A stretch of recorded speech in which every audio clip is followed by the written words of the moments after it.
बंदी छोड़ सतगुरु रामपाल जी परमेश्वर जी की जय हो। परमपिता परमात्मा सारी सृष्टि के रचनहार, कुल मालिक, असंख्य ब्रह्मांडों के स्वामी, जगत गुरु, तीनों लोकों में प्रवेश करके सबका भरण पोषण करने वाले राजाधिराज, आत्माधार, नाथों के नाथ, देवों के देव महादेव, सर्वेश्वर महेश्वर, मृत्युंजय, अजरो अमर, आदि अनादि सनातनी प्रभु, जगत पिता जगदीश्वर, श्री श्री 1008 की उपाधि के वास्तविक अधिकारी, अकाल मूर्त शब्द स्वरूपी राम वासुदेव, सर्वगतम ब्रह्म, परम पूज्य, प्रथम पूज्य, परम संत, परम पुरुष, परम धनी, परम दयालु, सत्य कबीर, हक्का कबीर, अल्लाहु कबीर, अल्लाहु अकबर, बाखबर, अल्लाह ताला, जगत के तारणहार, जगत के मुक्तिदाता, जगत के जगन्नाथ, हारे के सहारे, हिंदुओं के राम, मुसलमानों के अल्लाह, सिखों के वाहिगुरु, ईसाइयों के मसीह, दया के सागर दया निधि, करुणा के सागर करुणा निधि, स्वयंभू परिभू, संकट मोचन, कष्ट हरण, मंगल करण, दुख भंजन, अविगत कबीर, निर्विकार निर्विषम परमात्मा, अलय अलेख सतगुरु, आदि अनादि सतगुरु, असली मर्यादा पुरुषोत्तम, असली राम, असली कृष्ण, असली घनश्याम, असली मुरारी, राजाओं के राजा, महाराजाओं के महाराजा, शहंशाहों के शहंशाह, सम्राटों के सम्राट, भगवानों के भगवान, अल्लाहों के अल्लाह, प्रभुओं के प्रभु, मसीहाओं के मसीह, सच्चे वाहिगुरु, बाबाओं के बाबा, पीरों के पीर, सेठों के सेठ, जगत सेठ, सावलसा सेठ, सर्वगुण संपन्न, अनंत कोटि कलाओं के स्वामी, अनंत कोटि ब्रह्मांडों के नायक, योगियों में महायोगी, ध्यानियों में महाध्यानी, सिद्धों में परम सिद्ध, ज्ञानियों में तत्व ज्ञानी, ब्रह्म ज्ञानी, महाज्ञानी, परम ज्ञानी, सर्वश्रेष्ठ ज्ञानी, विज्ञानी, युवा कबीर, समरथ कबीर, असंवाद, अमित ओझा, सच्चे रहनुमा, करीम अल्लाह, सुभान अल्लाह, दुनिया के अंतिम पैगंबर, 8 सितंबर 1951 से गांव धनाना, जिला सोनीपत, हरियाणा, भारतवर्ष की पावन भूमि पे प्रकट रियल कल की भगवान श्री नारायण साकार हरि, श्री बाबा साहेब नूर अनंत परमात्मा, संत शिरोमणि सतगुरु रामपाल जी परमेश्वर जी के चरण कमल में साध संगति से जुड़े हुए देश विदेश से आप और हम सभी सत्सेवक भाई बहनों का अनंत कोटि दंडवत प्रणाम। सत्साई भाई और बहनों, दया परमपिता परमेश्वर जी की, सारी सृष्टि के सर्जनहार सतगुरु रामपाल जी भगवान की, जिनके शुभ आशीर्वाद से, विशेष आशीर्वाद से आप और हम सभी सत्सेवक भाई बहन पूज्य गुरुदेव जी के अमर तत्व ज्ञान को आधार बनाकर अपनी आत्मा के कल्याणार्थ हेतु दृढ़ता के साथ हर प्रकार से मर्यादाओं में रहते हुए ज्ञान को आधार बनाकर गुरु को परमात्मा मानकर निरंतर भक्ति मार्ग पर आगे की ओर बढ़ रहे हैं। भाई और बहनों, दया है पूज्य गुरुदेव भगवान की, जो कि उन्होंने हमें अपने मिशन साध संगति से जोड़ा, हमें अध्यात्म की वो जानकारी करवाई, भक्ति मार्ग के वो गूढ़ रहस्य जो परमेश्वर ने अभी तक उजागर नहीं किए थे, अब धीरे धीरे उजागर हो रहे हैं। सतगुरु रूप में स्वयं कबीर परमात्मा धरती पे प्रकट है और उन्होंने आशीर्वाद देकर हमसे अपनी पहचान करवाई है। तो ये आप और हमारा बहुत बड़ा सौभाग्य है, क्योंकि ये आत्मा अनंत युगों से इस परमेश्वर की शरण में आ रही है, भक्ति कर रही है, लेकिन यूं ही धोखा खा रही है सिर्फ एक बात के कारण कि हम अपने गुरु को परमात्मा नहीं मान पाते। जिस युग में ये परमात्मा आता है, ज्ञान देता है, उपदेश देता है, हम ज्ञान भी सुनते हैं, उपदेश भी लेते हैं, भक्ति भी करते हैं, लेकिन परमात्मा उन्हीं ब्रह्मा विष्णु महेश को या देवी देवताओं को मानते रहते हैं। हम अपने गुरु जी को देवी देवताओं से ऊपर भी नहीं मान पाते। लेकिन ये कलयुग की पिछली पीढ़ी का ही एकमात्र ऐसा समय होता है जो परमेश्वर ने भक्ति युग के नाम से इसको रखा होता है, और इस कलयुग की पिछली पीढ़ी में ही आत्माएं गुरु को परमात्मा के रूप में स्वीकार कर पाती हैं, क्योंकि परमेश्वर हमें हर प्रकार से शिक्षित करते हैं, सर्व धर्मों के सर्व धर्मशास्त्रों से हमें प्रमाण दिखाते हैं, काल की वास्तविक स्थिति से परिचित करवाते हैं, और ये सारी बातें सुनकर समझकर फिर हम मानव शरीरधारी स्त्री पुरुष फिर बुद्धि विवेक का इस्तेमाल करके फिर हम ये निर्णय करते हैं कि ये ज्ञान देने वाला कोई इस लोक का प्राणी नहीं हो सकता। सतगुरु कोई सामान्य व्यक्ति नहीं हो सकता, हमारे जैसा कोई मानुष नहीं हो सकता, माँ के गर्भ से जन्म लेकर आया हुआ कोई प्राणी नहीं हो सकता। इस काल को पूरी तरह से सृष्टि रचना का ज्ञान नहीं है, अक्सर पुरुष को सृष्टि रचना का ज्ञान नहीं है, तो भला इनके लोकों में जितने भी प्राणी हैं इनको कैसे ज्ञान होगा। तो ये कौन है जो एक सामान्य व्यक्ति की भूमिका निभाता हुआ, एक सामान्य संत की भूमिका करता हुआ, और जिसने काल से लेकर अक्षर पुरुष तक के सारे पत्ते खोल दिए, ऊपर के चारों लोकों का सारा भेद खोल दिया, सृष्टि के उत्पत्तिकर्ता के विषय में सब कुछ बता दिया, तो ये स्वयं सृष्टि का उत्पत्तिकर्ता ही है। ये सारी बातें वही बता सकता है जिसने सृष्टि को रचा है। इसीलिए तो कहते हैं कि सतगुरु ही पूर्ण ब्रह्म है और सतगुरु आप अलेख, सतगुरु रमता राम है, या में मीन न मेख, कि इसमें जरा सी भी मीन मेख नहीं मिलेगी। सतगुरु स्वयं ही परमात्मा होता है। तो भाई और बहनों, आप और हमारा सौभाग्य जो गुरुदेव ने हमें सद्बुद्धि दी, अपनी पहचान करवाई, अन्यथा उनके लाखों की संख्या में भगत हैं, उनकी भी बुद्धि अभी तक पूरी तरह से खुली नहीं है। सतलोक आश्रमों से जुड़े हुए लाखों भगत भाई बहन, गुरुदेव का कलयुगी परिवार, ये कोऑर्डिनेटर जिनको हम पता नहीं क्या तोप समझते थे, इनको भी अपने गुरुजी की वास्तविक स्थिति का पता नहीं है। अगर इनको अपने गुरुजी में परमात्मा दिखाई देने लग जाता, या ये लोग अपने गुरुजी को परमात्मा मान लेते, तो फिर जो इनके महीने में वो नकली कबीर, दाढ़ी मूछ वाली नकली कबीर की फोटो को परमात्मा मान के उसका प्रगट दिवस ना मनाते। तो अभी तक ये लोग अपने गुरुजी को केवल अपने जैसा मानुष मानते, मानुष, माँ के गर्भ से जन्म लेकर आया हुआ एक जीव मानते हैं। जुबान से चाहे कुछ भी डींग मारो, हमारे गुरुजी परमात्मा हैं, कबीर जी हैं, सतगुरु रामपाल जी भगवान की जय, जुबान से चाहे कितने डींग मारो, कितनी औपचारिकता निभा लो, उससे परमात्मा प्रसन्न नहीं होता। परमात्मा प्रसन्न होगा हृदय से, आत्मा से, अपने गुरु को परमात्मा मानने से। और गुरुजी को पता है कि जब तक उस नकली दाढ़ी मूछ वाली कबीर जी की समझे जाने वाली मुर्दा बेजुबान फोटो को भगत अपने घर से बाहर नहीं निकालेंगे, जब तक उसका प्रकट दिवस मनाना जून के महीने में बंद नहीं करेंगे, जब तक अपने गले के लॉकेट से उस दाढ़ी मूछ वाली नकली कबीर की फोटो को नहीं हटाएंगे, तब तक ये सौपन में भी अपने गुरु को परमात्मा नहीं मान सकते। क्योंकि गुरु अंतर्यामी है, उससे छुपाया नहीं जा सकता। गुरु से धोखाधड़ी नहीं हो सकती, गुरु से छलबल नहीं किया जा सकता। अपनी तरफ से गुरु को मानुष मान के धोखाधड़ी करके, छलबल करके हम अपने कर्म जरूर फोड़ सकते हैं, लेकिन गुरु को धोखा नहीं दे सकते। तो भाई और बहनों, हम गुरु को मानुष मानकर असंख्य युगों से उनके साथ में धोखा करते आ रहे हैं, और वो धोखा उनके साथ नहीं हमारे साथ में हो जाता है। तो अब इस कलयुग की विचली पीढ़ी में किसी भी प्रकार से हम ये धोखा नहीं खाएंगे, चाहे हमें कोई कितना ही लालच दे, कितना ही प्रलोभन दे, चाहे हमें कोई देवताओं का राजा इंद्र बनाए, चाहे ब्रह्मा विष्णु महेश की पोस्ट का लालच दे, हम उसके ऊपर थूक के चलेंगे, थूक के। हमने तो शतलोक जाना है, सबसे बड़ा लालच केवल एक ही रखना है कि हमने मुक्ति प्राप्त करनी है, पूर्ण मोक्ष प्राप्त करना है। हमने इस गोल्डन समय को व्यर्थ में नहीं गंवाना है, हमने तो शतलोक में जाना है।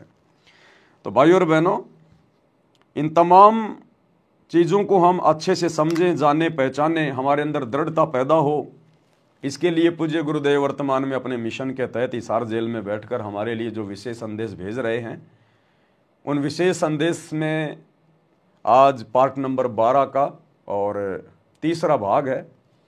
क्योंकि विशेष संदेशों का निष्कर्ष निकाला जा रहा है, क्योंकि विशेष संदेश हैं, सामान्य संदेश नहीं है। इनके अंदर बहुत सारी बातें गुप्त रूप में बैकग्राउंड में छुपी हुई हैं, जिन बातों को गुरुदेव के आशीर्वाद से ही खोजा जा सकता है। तो विशेष संदेश के ऊपर निष्कर्ष निकालने की प्रक्रिया जारी है। इसी श्रृंखला में आज हमारा ये 12वें नंबर का विशेष संदेश है और उसका तीसरा पार्ट है। तो शुरू करते हैं पूज्य गुरुदेव जी के मुख कमल से। अब क्या बताते हैं, बंदी छोड़ गरीबदास जी महाराज। कि तू लाल था सतलोक में। मेरे हंसा भाई हंस रूप था जब तू आया। अपना स्वरूप भूल मैं भूला, ताते जीव कहाया। मेरे हंसा भाई हंस रूप था जब तू आया। अब क्या बताते हैं, सतलोक पे आकर तुम कितने गिर के कहाँ पहुंच गए, कभी छोड़। क्या कह रहे हैं गुरुदेव? मेरे हंसा भाई, आत्मा को कह रहे हैं, हमें समझाने के लिए परमात्मा कह रहे हैं मेरे हंसा भाई हंस रूप था जब तू आया। जब तू सतलोक से आया था ना काल के साथ अपनी मर्जी से, तो तू हंस रूप था, यानी तू प्योर आत्मा थी, शुद्ध आत्मा थी। लेकिन इसके साथ नीचे आने के बाद धीरे धीरे धीरे धीरे तेरे ऊपर इस काल में ये विषय विकार चढ़ा दिए। काम क्रोध लोभ मद अहंकार, पता नहीं दुनिया भर के विकार तेरे ऊपर डाल दिए, और अंत में तेरे को इसने कौवा बना के छोड़ दिया। कौवा, हंस, हंस वो होता है जो किसी को दुख ना दे, किसी को बेवजह परेशान ना करे, किसी के साथ मारपीट लड़ाई झगड़ा गाली गलौच ना करे, किसी का बुरा भी ना सोचे, जीव हत्या ना करे, नशा ना करे, सबके साथ प्यार प्रेम से रहे। तो सतलोक से जब हम आए थे प्योर आत्मा थे, हमारे पास में भक्ति धन था बहुत ज्यादा, और जब तक हमारे साथ में वो भक्ति धन था जो हम सतलोक से लाए थे अपने बाप के घर से, तब तक इसने हमारे को ऊपर के लोकों में रखा, मां स्वर्ग में रखा, स्वर्ग में रखा, देवी देवता बनाया। हमारा सारा भक्ति धन इसने लूट लिया, टैक्स लगा लगा के। फिर हमारे को नीचे पृथ्वी पे पटक दिया, राजा बना दिया, महाराजा बना दिया। ये क्यों बनाता है यहाँ राजा महाराजा धनवान? हमारा भक्ति धन लुटाने के लिए। हम तो सोचते हैं मैं राजा बन गया, महाराजा बन गया, मैं पूरी पृथ्वी का राष्ट्रपति बन गया, मेरे बराबर कोई शक्तिशाली नहीं, कोई धनवान नहीं।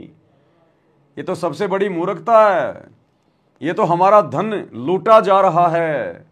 हमें ऊंचे ऊंचे पद देकर, हमें बड़े बड़े अरबपति खरबपति बनाकर, बड़ी बड़ी फैक्ट्रियां लगवाकर हमारा धन काल के द्वारा लूटा जा रहा है, और हमें आगे के लिए भिखारी बनाया जा रहा है। हमें गधा कुत्ता शुअर बनाने की तैयारी की जा रही है, बहुत बड़ा आदमी बनाकर, राष्ट्रपति प्रधानमंत्री के पद देकर। और अंत में ये काल फिर हमारे को कौवा बना के छोड़ देता है। कहाँ तो हम हंस बन के मोती खाते थे, और कौवा बनकर ना जाने कितने जन्मों तक हमने टट्टी खाया, मांस खाया, गोबर खाया। तो परमात्मा कहते हैं अब तुम्हें फिर से वो सारी बातें याद दिलाई जा रही है कि मेरा हंसा भाई हंस रूप था जब तू आया। अब सतलोक में यदि तुझे वापस जाना है, अपने पिता के घर पे जाना है, मोक्ष प्राप्त करना है, हंस दशा को प्राप्त करना है, तो तूने वापस उसी प्रकार से निर्विकार बनना पड़ेगा। तूने हंस बनना पड़ेगा। ये कौवे की तरह तूने गंदी राजनीति में जाके टट्टी नहीं खाना, राजनेताओं की रैलियों में जाके तूने टट्टी नहीं खाना, मांस नहीं खाना, दुनिया के आरक्षणों में बैठ के तूने टट्टी नहीं खाना। तू हंस बन, कौवा मत बन। गुंडों की सीबीआई जांच का समर्थन करके, गुंडों की सीबीआई जांच के समर्थन में 5-5 लाख रुपए देके तू हंस दशा से कौवा बन के टट्टी मत खा। अरे अपने लोभ लालच के लिए, अपने धार्मिक धंधे के लिए, तू दुनिया के लिए स्टेडियम बनवा के टट्टी मत खा, तू कौवा मत बन। आन उपासना करने वालों के लिए, जो कि परमात्मा के अपराधी हैं, उन काल उपासकों के लिए अयोध्या में जाके तू भंडारा मत लगा, तू टट्टी मत खा, तू हंस बनने की तरफ आगे बढ़े, कौवा मत बन तू। अरे भैया, तू जाटों की धर्मशाला में करोड़ों रुपया भक्तों का बर्बाद करवा के, उनका 5वां फ्लोर बनवा के तू टट्टी मत खा, तू हंस बन। अरे झूठी मान बढ़ाई में अपने गले में माला डलवा के तू टट्टी मत खा, तू हंस बन, आगे बढ़ने का प्रयास कर। मेरे हंसा भाई हंस रूप था जब तू आया,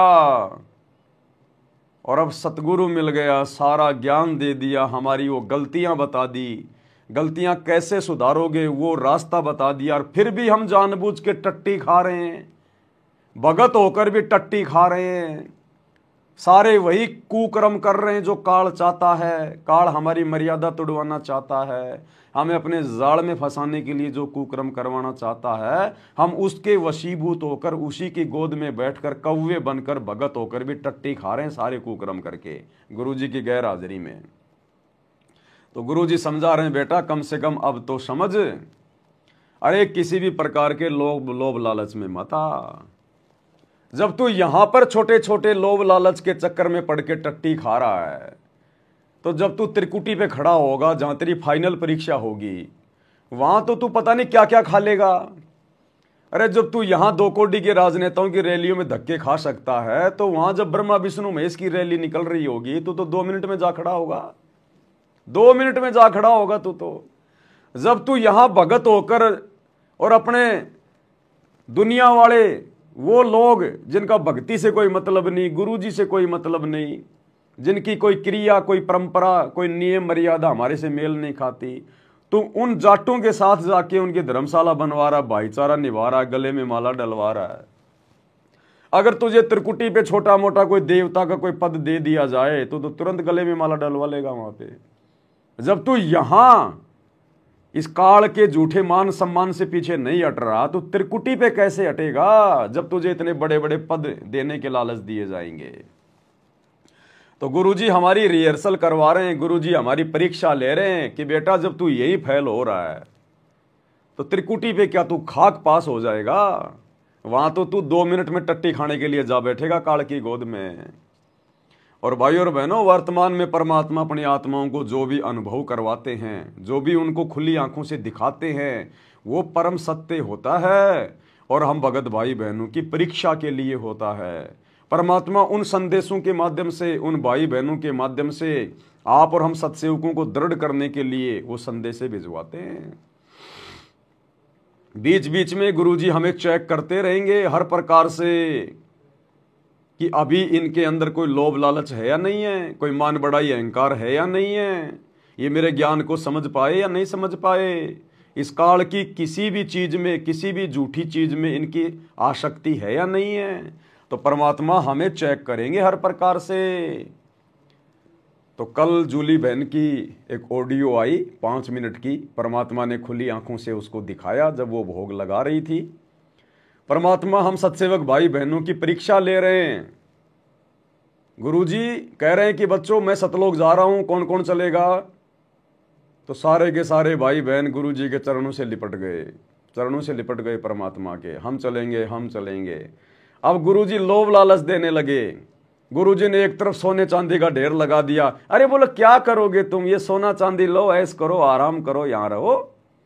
तो कोई गुरुजी का पैर नहीं छोड़ रहा, नहीं नहीं गुरुजी हम तो सतलोक ही चलेंगे, हम तो थूकते हैं इसके ऊपर। फिर गुरुजी ने और लोभ लालच दिए। अंत में गुरुजी ने दास को कहा कि ले बेटा तेरे सिर पे ये मुकुट पहना रहा हूं, तेरे को राजा बना रहा हूं पूरी दुनिया का, तू यहां राज कर पूरी दुनिया पे, ये मुकुट तेरे लिए है। तो दास ने चरण छोड़े नहीं। जूली बहन बोली भैया आप तो रो रो के और गुरुजी के चरणों से लिपटे रहे कि परमात्मा मेरा जो असली ताज है, जो असली मुकुट है, यानी जिसमें मेरी इज्जत है, जिसमें मेरा मान सम्मान है, वो तो आपके चरणों की धूल है। ये ताज हमें नहीं चाहिए परमात्मा, इस ताज के अधिकारी तो आप हो, हम तो 2 कोटि के जीव भिखारी हैं आपके। हमें परमात्मा ना सोना चांदी चाहिए, ना हमें ताज चाहिए, ना हमें यहाँ का कोई सुख चाहिए, ना राजा बनना ना महाराजा बनना। और गुरुजी बार बार कह रहे पैर तो छोड़ो, नहीं नहीं नहीं छोड़ेंगे नहीं छोड़ेंगे, क्योंकि हमें पता चल गया कि गुरुजी सतलोक जा रहे हैं, तो हमने तो जाना है सतलोक, भक्ति हम तो सतलोक के लिए कर रहे हैं। तो गुरुजी ने अंत तक परीक्षा ली, हर प्रकार के लोभ लालच दिए अपना पैर छुड़वाने के लिए। पैर छुड़वाना यानी भक्ति छुड़वाना। अगर हम आत्माओं का जरा भी ध्यान संसार की किसी भी झूठी वस्तु में हो गया, लोभ लालच में हम आ गए और भक्ति को हल्के में ले लिया, वो होता है गुरुजी के पैर छोड़ना। यानी गुरुजी ने हमें यह दिखाया, गुरुजी हमें यह बताना चाह रहे हैं इन घटनाओं के माध्यम से कि बच्चों ये काल हर प्रकार से तुम्हारे साथ में छलबल करेगा, यहां भी करेगा और जब त्रिकुटी पे जाओगे वहां तो करेगा ही करेगा। तुम्हें लोभ लालच दिए जाएंगे, तुम्हें सुनहरे सुनहरे ऑफर दिए जाएंगे, एक के साथ में 3 फ्री। तुमने क्या करना है उस समय? तो वो रिहर्सल गुरुजी हमारी आज पहले करवा रहे हैं। तो जब ये ऑडियो हम भाई बहन सुनेंगे तो सब तक ये संदेशा जाएगा कि हमने अंत में क्या करना है। हमारा तो टारगेट ही सतलोक जाना है। ये सोना चांदी घर मकान गाड़ी कोठियाँ ये बनाना थोड़ी है।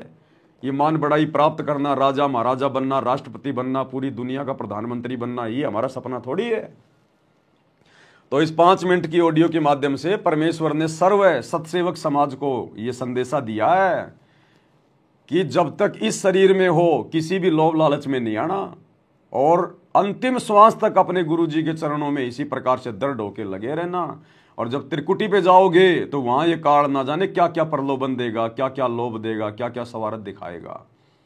तो आपने केवल अपने गुरु जी के चरणों से ही लिपटे रहना है। केवल मोक्ष प्राप्ति के लिए ही आपने हर प्रकार से प्रयत्न करना है। तो छोटी सी ऑडियो है जो हमें शिक्षा दे रही है, हमने सुनना चाहिए ध्यान से। बंदी छोड़ सतगुरु रामपाल जी भगवान जी की जय हो। जय हो बंदी छोड़ की लौट कोने और की। सत्ताई भाई जी, दासी अभी परमात्मा जी को छोटी भोग आरती के साथ में भोग लगा रही थी तो मालिक जी ने दर्शन दिए, परमात्मा जी ने दिखाया है। परमात्मा जी बैठे हैं बेड पे, आप जी के घर पर बेड पर बैठे हैं और आप जी नीचे उनके चरणों में बैठे हो और उनके चरण, एक चरण को पकड़ के आप खूब रो रहे हो, मतलब बहुत जोर जोर से रो रहे हो, उनके चरणों को छोड़ नहीं रहे हो। एक बार आपने एक वीडियो बनाया था जिस समय आपने कहा था कि हमने कहा था कि अगर हमारे गुरु जी को नहीं छोड़ा जाएगा, उसके ऊपर कोई आपने वीडियो बनाया था कि हम अपने परिवार के साथ में जान दे देंगे। तो परमात्मा ने सपने में आकर के कहा था, सामने प्रकट होकर के, कि बच्चा हमने तुम्हें भक्ति के लिए जीवन दिया है, खत्म करने के लिए। ऐसी उसी तरह से उसमें आप हो रहे हो, इसी तरह से आप खूब रो रहे हो। परमात्मा जी चरण पकड़े हो, जैसे आप कहते हो नहीं हो कि जैसे परमात्मा जी कहीं जा रहे हो ना तो हमें चरण पकड़ लेने, छोड़ने नहीं है तो ये घटना क्या थी कि गुरु जी सतलोक जा रहे थे। अब सतलोक है तो हमने जाना। अब गुरु जी हमारी परीक्षा ले रहे थे कि इनकी देखता हूँ मेरी कि भाई इनकी आस्था कितनी है, इनके अंदर भैया दृढ़ता कितनी है। ये खाली फॉर्मेलिटी कर रहे हैं, मुझे वैसे ही भगवान मान रहे हैं, या फिर इनमें वास्तव में सतलोक जाने की वो तड़प भी है, मुझे वास्तव में परमात्मा मानते कि नहीं मानते। तो गुरु जी ने कहा भैया मैं सतलोक जा रहा हूँ, चलना है क्या? तो दास चरणों के लिपट गया तुरंत उसी समय। अब गुरु जी छुड़ाने का प्रयास कर रहे हैं, परीक्षा ले रहे हैं कि देखा देखी में अपने आप को सतसेवक कह रहे हैं, देखा देखी में मोह माया से दूर होने का ढोंग कर रहे हैं, नाटक कर रहे हैं विषय विकारों से दूर होने का, या फिर इनकी वास्तव में सतलोक जाने की कोई जो है वो कशक भी है। तो गुरुजी ने लोभ लालच देने शुरू कर दिए, सोने चांदी कार, महल car, कोठियों car, Raj Tilak car, ये लोभ लालच देने शुरू कर दिए गुरुजी ने। लेकिन दास ने तो चरण छोड़े ही नहीं। क्या कहा? खूब हंस रहे हैं, बेटा छोड़ो छोड़ो, तुम आप जी नहीं छोड़ रहे हो, कस के पकड़े हो एक चरण को, खूब रो रहे हो, खूब जोर जोर से रो रहे हो, खूब आंसू ही बंद नहीं हो रहे आप जी के हैं, आप खूब रो रहे हो। फिर परमात्मा कह रहे बेटा क्यों चरण पकड़े हो? तब आप जी कह रहे हो दाता आपको छोड़ के जाने नहीं दूंगा, दास को साथ में लेके चलना। परमात्मा जी हंस रहे हैं, कह रहे बेटा अगर छोड़ के जाना होता तुम आपके साथ क्यों रहते? 8 साल से आपके साथ में आप कोई भी भाई बहनों को पैर का नाखून उतरा, आपको कोई कष्ट हुआ नहीं ना? जैसे सूर्य आसमान में रहता है और सब जगह उसकी ऊर्जा होती है, इसी तरह तुम्हारा गुरु कहीं भी हो तुम्हारे साथ में, क्योंकि तुमने महसूस किया है, अपने गुरु को जाना है, उनकी महिमा को समझा, उनकी शक्ति को समझा, उनको समझा कि वो कौन शक्ति है। कबीर जी स्वयं सतगुरु रामपाल जी भगवान जी के रूप में प्रकट हैं। तो हम आपको छोड़कर क्यों जाएंगे? पर आप चरण नहीं छोड़ रहे हो, खूब रो रहे हो, बिल्कुल भी चरण नहीं छोड़ रहे हो। परमात्मा खूब खींच रहे हैं अपने चरण को, फिर भी आप नहीं छोड़ रहे हो। फिर परमात्मा ने जी ने दिखाया, एक तरफ आपके लिए बहुत सोना चांदी एकदम सुनहरा सारा सामान है, माया एकदम इकट्ठी कर दी, और एक साइड में आपके लिए 56 प्रकार के भोजन रख दिए हैं। परमात्मा कह रहे बताओ इनमें से क्या चीज मंजूर है? आप जो चीज चाहिए आप ले सकते हो। आप जी कह रहे दास को आपके चरणों की धूल चाहिए, आपके चरणों को धो धो करके दास पीता रहेगा।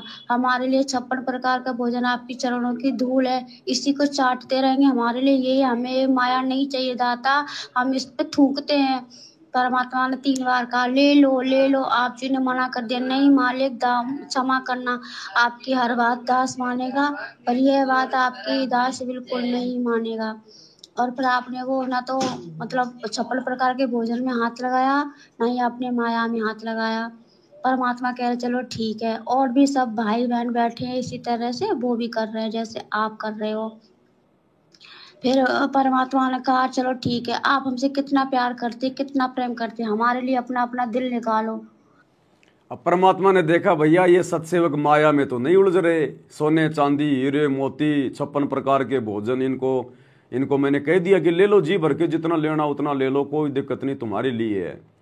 तो किसी ने भी हाँ नहीं भरी, सब गुरुजी के चरणों से लिपटे हुए कि नहीं गुरुजी हम तो आपके चरणों में रहेंगे, आपके चरणों की धूल ही हमारे लिए 56 प्रकार का भोजन है, दुनिया का सारा सुख है।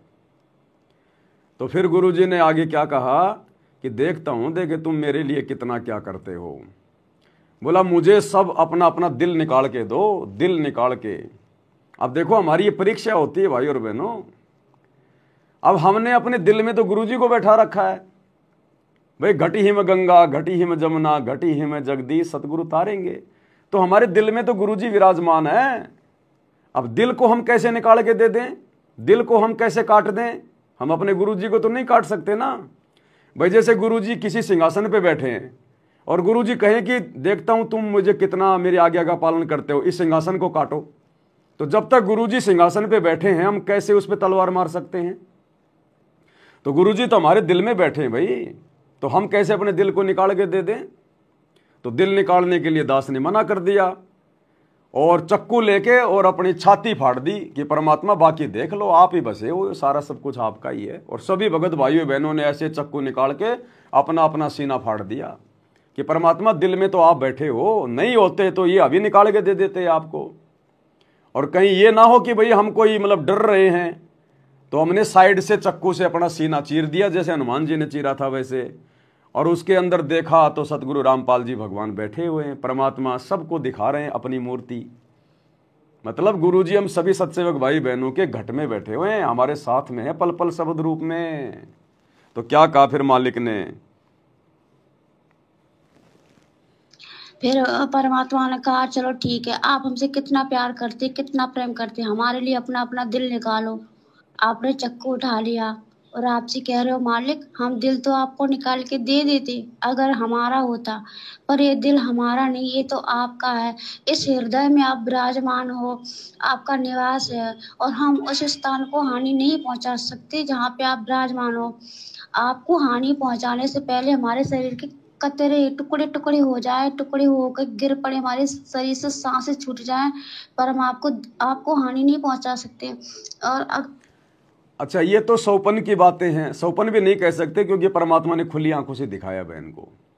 लेकिन ये बात मान लो अगर गुरुदेव भगवान इस कुत्ते को अगर डायरेक्ट कहें वैसे आमने सामने आके हकीकत में कि बेटा अपना दिल निकाल के दे दे, तो भाई और बहनों उस समय दिमाग नहीं लगाया जाएगा कि दिल में परमात्मा बैठे हैं, दिल में गुरुजी बैठे हैं। उस समय तो आदेश क्या है गुरुदेव का, इतना दिमाग नहीं लगाया जाता। फिर वो तुरंत मार दो चक्कू, उसमें कुछ नहीं, फिर आगा पाछा नहीं देखा जाता उसमें। ये तो परमात्मा ने हमें समझाया है कि भगत ने थोड़ा बहुत विवेक का भी इस्तेमाल करना चाहिए, क्योंकि परमात्मा हृदय कमल में रहता है। इस मानव शरीर में परमात्मा का निवास कहाँ पर है, हृदय कमल में रहता है परमात्मा। तो जिस जगह पे हमारे गुरुदेव भगवान बैठे हैं उस जगह को हम चोट थोड़ी पहुंचा सकते हैं। जिस चेयर पे हमारे गुरुजी बैठे हैं उस चेयर को हम लोग उठा के बाहर थोड़ा ना जो अमल की फेंक सकते हैं। तो देखो ये वास्तव में हकीकत होती हैं, ये बातें बिल्कुल सत्य हैं। क्योंकि दास को अगर वैसे परमात्मा कहें, किसी भी भाई को कहें, सत्सेवक को, तो इतना दिमाग हम नहीं लगाएंगे। लेकिन जूली बहन के माध्यम से परमात्मा देखो हमें मतलब विवेक का भी थोड़ा बहुत वो दे रहे हैं नॉलेज, कि हृदय कमल में तो परमात्मा बैठा होता है, इसलिए ये हृदय अब तुम्हारा नहीं है, ये हृदय तो भगवान का है। जिस चीज में भगवान आके विराजमान हो गया वो तुम्हारा कहाँ रह गया, वो तो तुम्हारे गुरुजी का हो गया, परमात्मा का हो गया। तो वो तो समझो तुमने गुरुजी को दे ही दिया, और बाकी सीना फाड़ के भाई बहनों ने दिखा दिया परमात्मा को कि भाई कहीं गुरुजी ये ना सोचें कि हम लोग डर रहे हैं कहीं कि भाई हम लोग मतलब सीना नहीं फाड़ सकते, वो नहीं कर सकते, दिल निकाल के नहीं दे सकते। तो बाकी भाइयों ने चक्कू ले लेके और अपने हनुमान जी की तरह सीने फाड़ दिए।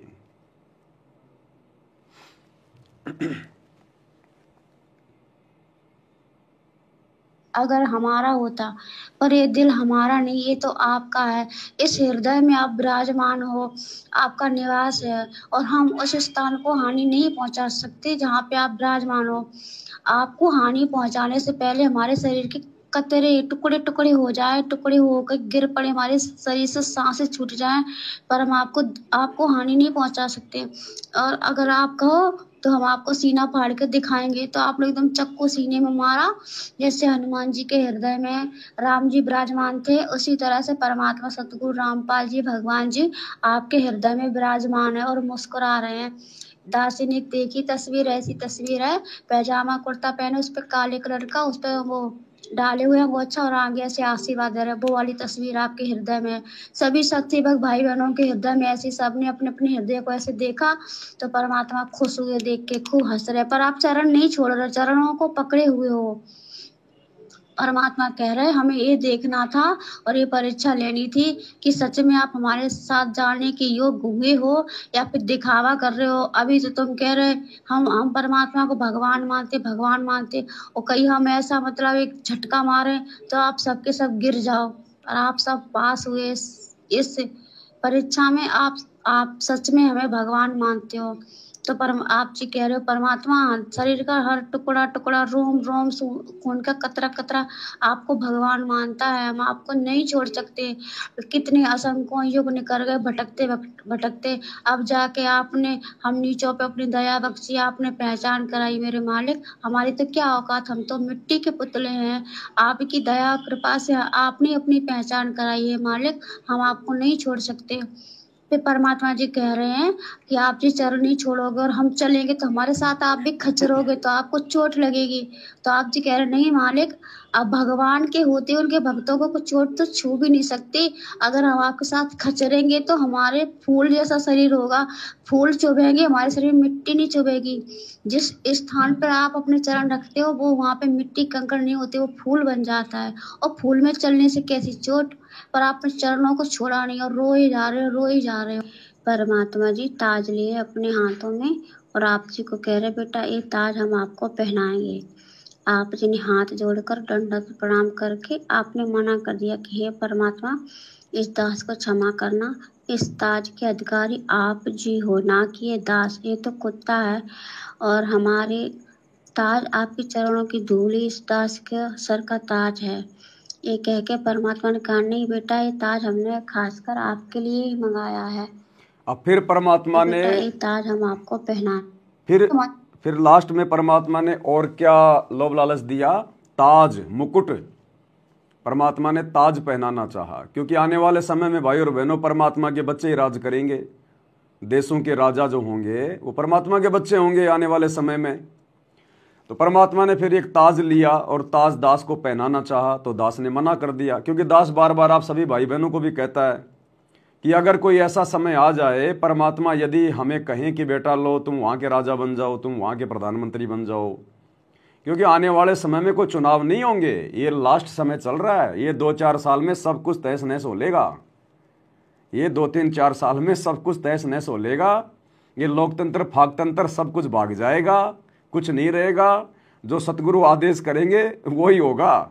बिना चुनाव के 1 सेकंड में गुरुजी नीचे उतार देंगे, 1 सेकंड में गुरुजी ऊपर बैठा देंगे।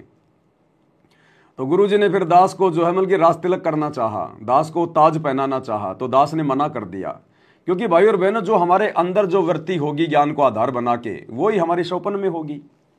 तो दास तो भाई बहनों को मना ही करता है कि हमने तो इस गंदे ताज को भी नहीं पहनना, यहाँ का राजा महाराजा भी नहीं बनना हमने। जब इंद्र दा राज कागदा बिष्टा, तो धरती का राज तो कितना गया बित्या होगा, कितना गंदा होगा यहाँ का राज। तो फिर हम भक्ति नहीं कर पाएंगे, हम फिर बैठ के आधा घंटा 1 घंटा सुमरण नहीं कर पाओगे। फिर अगर बैठ भी जाओगे तो दिमाग में वही दुनिया भर की बातें चलती रहेंगी, फिर वो सुमरण थोड़ी है, फिर वो सुमरण नहीं है। तो फिर हम भक्ति नहीं कर पाएंगे। हमने करनी भक्ति, हमने जाना सतलोक, यहाँ का राज तो हम ना जाने कितनी बार भोग चुके हैं, कोटि जन्म तू राजा की न्या। तो गुरुजी बार बार कहते रहे कि बेटा ये मुकुट मैंने स्पेशल तेरे लिए बनवाया है, यहाँ का राज्य तेरे को ही देना है। तो दास ने मना कर दिया, बिल्कुल गुरुजी के पैर नहीं छोड़े। अंत में गुरुजी ने फिर कहा कि मैं तुम लोगों की परीक्षा ले रहा था कि देखता हूं तुम्हारे अंदर यहाँ के राजपाट की थोड़ी बहुत कोई आशा है या नहीं है। शरीर मिट्टी नहीं चुभेगी। जिस स्थान पर आप अपने चरण रखते हो वो वहां पे मिट्टी कंकड़ नहीं होती, वो फूल बन जाता है। और फूल में चलने से कैसी चोट, पर आपने चरणों को छोड़ा नहीं और रोए जा रहे हो, रोए जा रहे हो। परमात्मा जी ताज लिए अपने हाथों में और आप जी को कह रहे बेटा ये ताज हम आपको पहनाएंगे। आप जी ने हाथ जोड़कर दंडवत प्रणाम करके आपने मना कर दिया कि हे परमात्मा इस दास को क्षमा करना, इस ताज के अधिकारी आप जी हो, ना कि ये दास, ये तो कुत्ता है। और हमारे ताज आपके चरणों की धूली इस दास के सर का ताज है। ये कह के परमात्मा ने कहा नहीं बेटा ये ताज हमने खासकर आपके लिए ही मंगाया है। तो आप जी ने कह दिया नहीं मालिक ये दास ये ताज नहीं पहन सकता। इतना कह के आपने परमात्मा जी के चरणों की धूल लेकर अपने सर पे डाल ली और बोले कि हे बंदी छोड़ मेरे परमपिता परमेश्वर, आपके चरणों की धूली इस दास के सर की ताज है। फिर परमात्मा इस बात से खूब खुश हुए और आपको सीने से लगा लिया। बस इतना ही परमात्मा ने दिखाया था। बंदी छोड़ सतगुरु रामपाल जी भगवान जी की जय हो। तो कहने का मतलब भाई और बहनों, हम सतलोक से हंस बन के आए थे और जब तक हम यहाँ सतगुरु की भक्ति करके मर्यादाओं में रह के अपने आचार विचार व्यवहार को ठीक करके विषय विकारों से दूर हट के जब तक हम पुनः हंस दशा में नहीं आएंगे, हंस नहीं बनेंगे, सच्चे भगत नहीं बनेंगे, तब तक हम वापस सतलोक जाने के अधिकारी नहीं बन सकते। तो यहाँ ना जाने कैसे कैसे लोभ लालच हमें दिए जाएंगे, दिखाए जाएंगे, क्योंकि अभी तो हमारी भक्ति शुरू हुई है। जब हमारी भक्ति धन जमा होगा तभी तो हमारे को लोभ लालच दिए जाएंगे। तो अब धीरे धीरे हम भक्ति कर रहे हैं, धीरे धीरे हमारा भक्ति धन जमा होगा। तो यहाँ तो सारा सब कुछ पाप और पुण्य के आधार से चलता है। तो यहाँ तो जो सेठ होता है उसको जल्दी पकड़ा जाता है ना कि भाई मोटा ग्राहक है, ज़्यादा सामान खरीदेगा, ज़्यादा पैसा देगा। तो यहाँ तो भक्ति धन चलता है। तो हमें त्रिकुटी पे भी लालच दिए जाएंगे कि तुम्हारे को ये देवता बना देंगे, तुम्हारे को ब्रह्मा की पदवी दे देंगे, विष्णु की पदवी दे देंगे, तुम्हें देवताओं का राजा इंद्र बना देंगे। जिसके पास जितना ज्यादा धन होगा वही काल के द्वारा उनको जो है लोभ दिया जाएगा। तो गुरुजी यहीं पे हमारी रिहर्सल करवा रहे हैं कि नालायक को डगमग मत हो जाना। तुम्हें सतलोक के बारे में बता दिया, ये 21 ब्रह्मांड और यहाँ का झूठा सुख, ये तो सतलोक की 2 कॉपी है, फोटो कॉपी। जैसे एक तो ओरिजिनल मार्कशीट हो और एक उसकी फोटोकॉपी निकला ले कोई ब्लैक एंड व्हाइट, तो वो ब्लैक एंड व्हाइट नहीं चलती है। जब नौकरी लगने का समय आएगा तो ओरिजिनल ही चलेगी। तो ये तो काल ने सतलोक की फोटोकॉपी बना रखी है यहाँ पे, लेकिन ओरिजिनल सतलोक में है सारे सुख। तो हमने यहाँ देखना भी नहीं है, ये फोटोकॉपी है। फोटोकॉपी हमारे क्या काम की, लोग वैसे उसको फाड़ के फेंक देते हैं फोटोकॉपी को तो, लेकिन ओरिजिनल को कोई फाड़ के नहीं फेंकता अपनी मार्कशीट को। तो ओरिजिनल सतलोक के सुख हमें गुरुजी ने बता दिए। तो यहाँ के झूठे सुखों की तरफ राजा महाराजा बनना, देवी देवता बनना, इंद्र बनना, ब्रह्मा विष्णु महेश बनना, हमारे लिए तो कागदा बिष्टा है, काग का बीट। तो इस प्रकार हम भाई बहनों ने अपनी सोच को अपने गुरुदेव भगवान के चरणों में लगा के रखना है।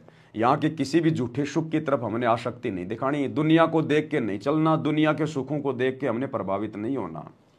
क्योंकि जितने भी सुख हैं इस 21 ब्रह्मांड के वो सब हम भोग चुके हैं।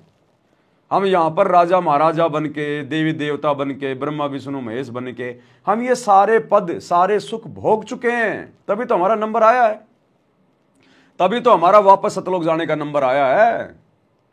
तो जो सारी चीजें हम भोग चुके हैं और सब कुछ भोगने के बाद फिर हमारे को गधा बनना पड़ा, सुअर बनना पड़ा, कुत्ता बनना पड़ा, टट्टी खाना पड़ा, गरीब निर्धन भिखारी बनना पड़ा, रोड पे 1-1 रुपए के लिए हाथ फैलाने पड़े हमारे को ना जाने कितने जन्मों में। तो अब क्या बनना हमारे को वापस? अगर बन भी गए तो फिर वापस उसी प्रोसीजर में आएंगे, फिर 84 में जाना पड़ेगा, गधा कुत्ता सुअर बनेंगे, रोड पे भिखारी बन के 1-1 रुपए के लिए दिए बाबा दिए बाबा दिए बाबा। तो ये जन्म तो हम असंख्य बार भोग चुके हैं। तो हमने तो इस चक्कर से बाहर निकलना है, इस अरहट के कुएं से बाहर निकलना है। तो हमारा समय आ गया, इसलिए परमात्मा बीच बीच में हमारी परीक्षा भी लेगा। हमारे सामने वैसे भी परमात्मा परिस्थितियां पैदा कर देगा, वैसे भी परिस्थितियां पैदा कर देगा परमात्मा। कैसे? मान लीजिए आप किसी के मकान में किराए पे रह रहे हैं और वो बहुत बड़ा आदमी है, उसके विदेशों में भी उसके मकान है, फ्लैट है, अरबपति खरबपति है, संतान उसके है नहीं, और वो हो गया बूढ़ा, और आपके व्यवहार को देखकर वो सोचेगा यार ये भगत बहुत अच्छा आदमी है, और मेरे को तो मरना ही है, संपत्ति मेरी फिर लोग खाएंगे लूटेंगे। और वो आपको कहे कि बेटा मैं तेरे नाम पे करना चाहता हूँ मेरा ये मकान, और मेरा वो बाहर का विदेश का मकान भी, और मेरी बैंकों में जितने भी संपत्ति है सोना चांदी, बेटा मैं तेरे नाम पे करना चाहता हूँ।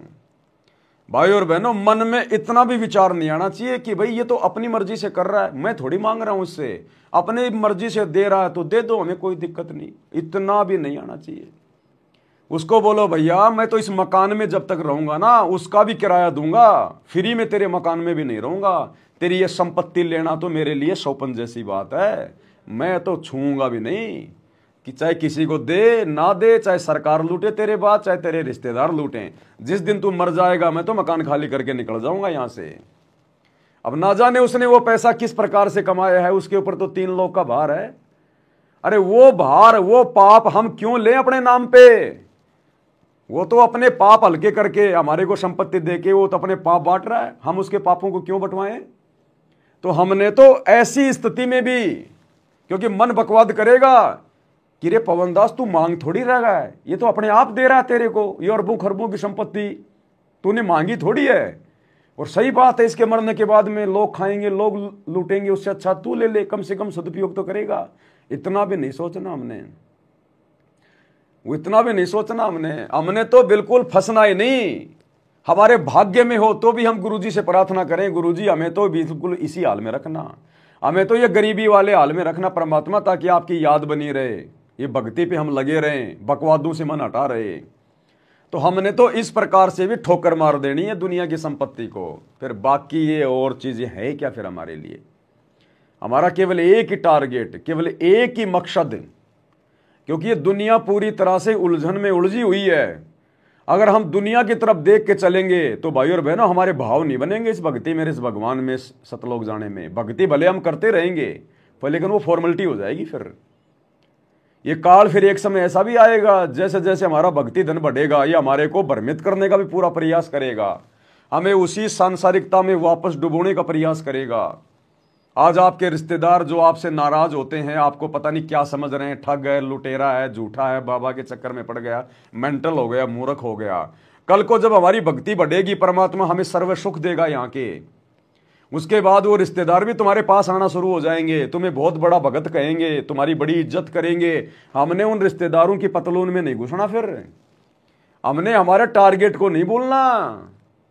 हमारा टारगेट मोक्ष प्राप्ति है, मान बड़ाई प्राप्त करना नहीं है।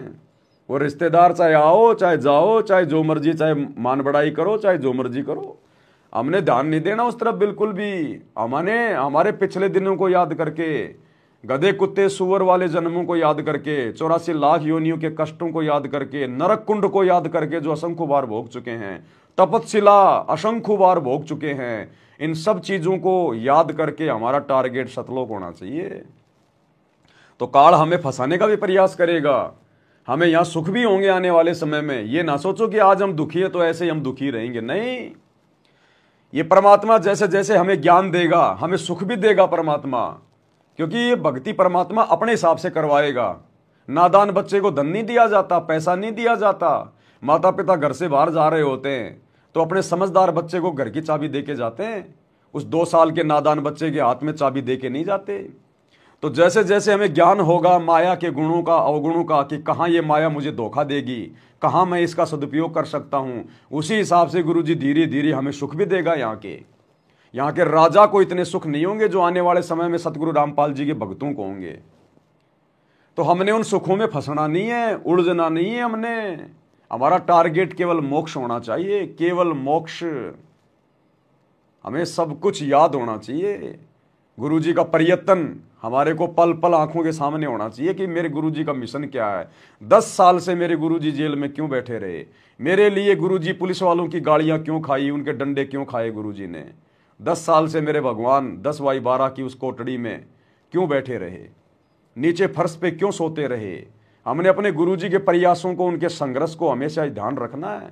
चाहे गुरुजी अपने बच्चों को राजा बना दे, चाहे गुरुजी सोने के पलंग पे सुलाए अपने बच्चों को, लेकिन हमने अपने गुरुजी के संघर्ष को, उनके उन पुराने दिनों को, जो उन्होंने कष्ट उठाए, 21 महीने रोहतक की जेल में गुरुजी के छाती के बाढ़ तक जो है मतलब उखाड़ लिए गए थे रिमांड के दौरान। पूरी जेल में गुरुजी से झाड़ू लगवाई जाती थी रोहतक जेल में।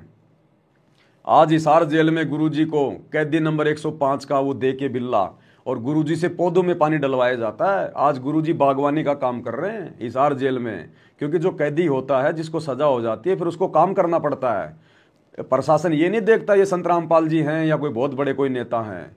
तो गुरुजी को वहां पर पेड़ पौधों में पानी देने का, उनको खोदने का, उनमें खाद देने का काम दिया गया है। गुरुजी वहां पर पौधों में पानी डालते हैं, उनके अंदर मिट्टी लेके खुरपार उनसे वो करते हैं गुरुजी वहां पर। तो हमने अपने गुरुजी के वर्तमान के संघर्ष को ध्यान में रखना है, जो दुख परमात्मा हमारे लिए उठा रहे हैं।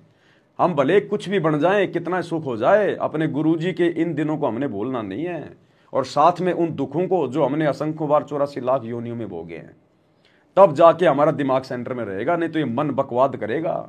इसीलिए तो गुरुजी कहते हैं सुख के माथे पत्थर पड़ो जो नाम हृदय से जाए, और बलिहारी उस दुख के ऊपर जो पल पल नाम रटाए। तब जाकर हम सफल हो पाएंगे। ऐसे जाटों के साथ में यारी करना, रिश्तेदारी करना, उनकी धर्मशाला बनवाना, उनकी पतलूल में जाके बैठ जाना, उनसे माला डलवाना, खुशी जाहिर करना, उनके साथ बैठ के भंडारा करना, राजनेताओं की रैलियों में धक्के खाना, राजनेताओं के साथ में घूमना, फोटो खिंचवाना, ये तो काल का षड्यंत्र है, काल का जाल है। हमें परमात्मा ने भगत बनाया है, हमने भगत ही बन के रहना है, बकवादों में पैर नहीं देना हमने। हमारा टारगेट सतलोक है। काल के झूठे सुख प्राप्त करके हमने अपने टारगेट को नहीं भूलना, नहीं तो फिर वही समस्या हमारे सामने आ जाएंगी फिर। तो क्या कहते हैं गुरुदेव, मेरा हंसा भाई हंस रूप था जब तू आया। गरीब लाल से हीरा गया, हीरे से गया मोत, मोती से शीशा गया जब बिसरा जातर गोत। कि वहां तुम लाल था, हंस था, भक्ति से परिपूर्ण, शक्ति से युक्त थे तुम, और यहाँ आकर मोती हो गए, यानी से छोटी कीमत में आ गए, देवता बनकर बैठ गए, अपने कर्म फोड़ दिए। मोती से शीशा गया, यानी कति कमजोर हो गए तुम, जीव बनकर बैठ गए तुम, बिसरे जात और गोत का अर्थ है तुम परमात्मा, पूर्ण परमात्मा को भूल चुके हो। और यहाँ 24 घंटे कोई जीव सुखी नहीं। गरीब घट में शोक सिलसिला, सुत तक बड़ा अंधेरे, ये तुम गिनती के दिए फेर सके तो फेरे। परमात्मा कहते तुम भक्ति करोगे कैसे, इतनी टेंशन करा कि तुम्हारे दिमाग में, फिर भी ये कहे भक्ति करो, मैं नाम देता हूँ, ये भक्ति करो, धीरे धीरे तुम्हारे सारे ये कष्ट भी मिटेंगे। और इनके अंदर शुरुआत होती है दुख से, शुरू करते हैं हम। इन दुख में क्या कह रहे हैं गुरुदेव, हम इस भक्ति की शुरुआत दुखों से करते हैं। इन दुखों में भक्ति होगी, सुख में तो बकवाद आएंगी, फिर बकवाद। तो गुरुजी कहते हैं भक्ति की शुरुआत हम दुखों से करते हैं।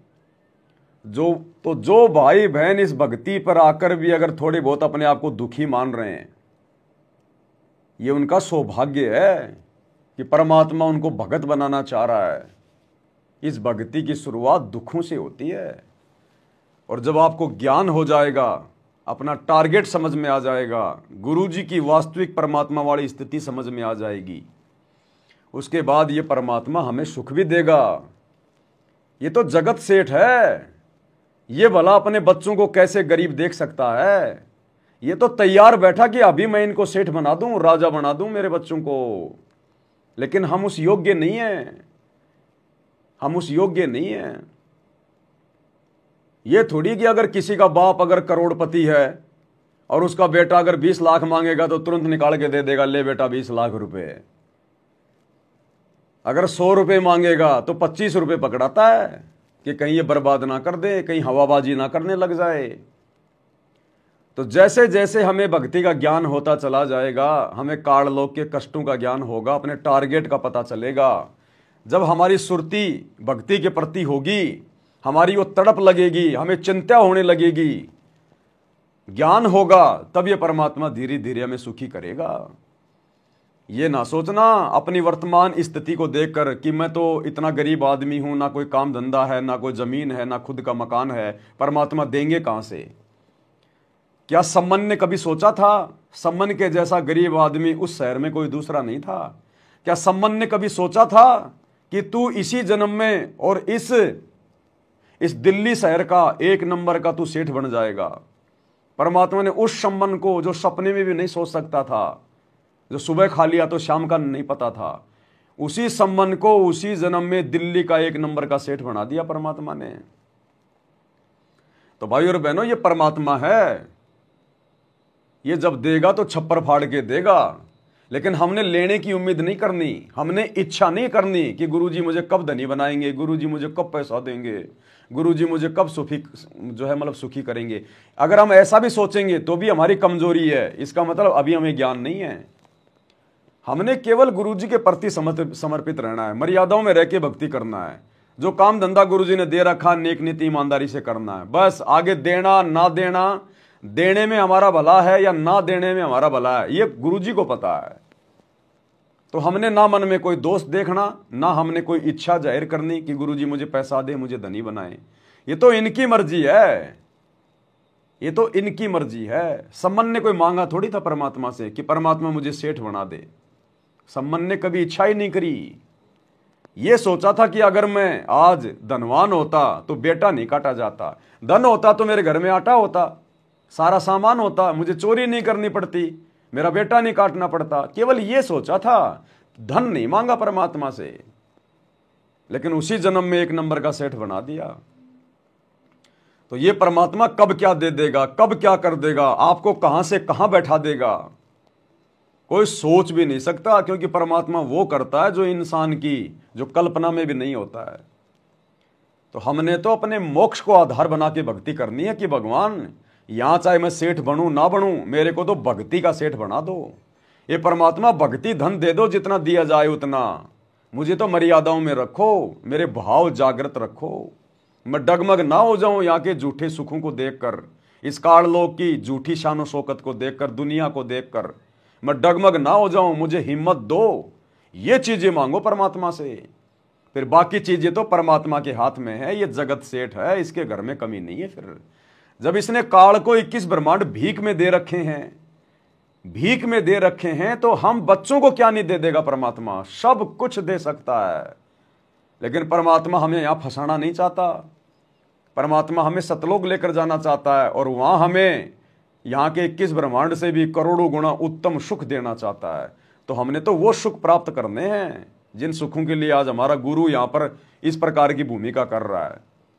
क्या हमारा गुरु संसार के किसी सुख में आपको फंसा हुआ दिखाई दे रहा है? क्या गुरु जी किसी झूठी शानो शौकत में, मान बढ़ाई में, अपने गले में किसी से माला डलवाते हो? अपने भक्तों से भी अपने गुरु ने कभी माला नहीं डलवाई। और यहां गुरु जी के दोनों लड़के जाट समाज से गले में माला डलवा रहे हैं, तो कहां सतलोक जाएंगे? तो हमने अपने गुरुजी को देख के चलना है। अगर हमारे गुरुजी को मान बढ़ाई की चाहत है तो हम भी मान बढ़ाई चाहेंगे। लेकिन हमारा गुरु तो थूकता है मान बढ़ाई पे, झूठी प्रशंसा पे, झूठी यहां की इज्जत पे।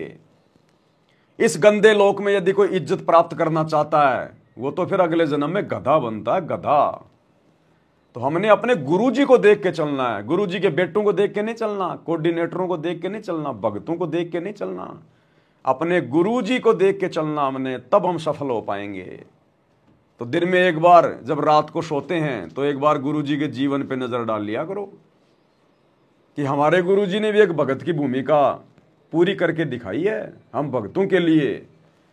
तो बताओ गुरुजी कौन से दिन ब्याह शादी में गए, रिश्तेदारी में गए, नाच गाने में गए, किसी का जन्मदिन मनाया हो, किसी की बर्थडे पार्टी में गए हो, कोई भात भरा हो, कोई छूचक भरा हो, किसी रिश्तेदार की शादी में गए हो, किसी प्रोग्राम में गए हो।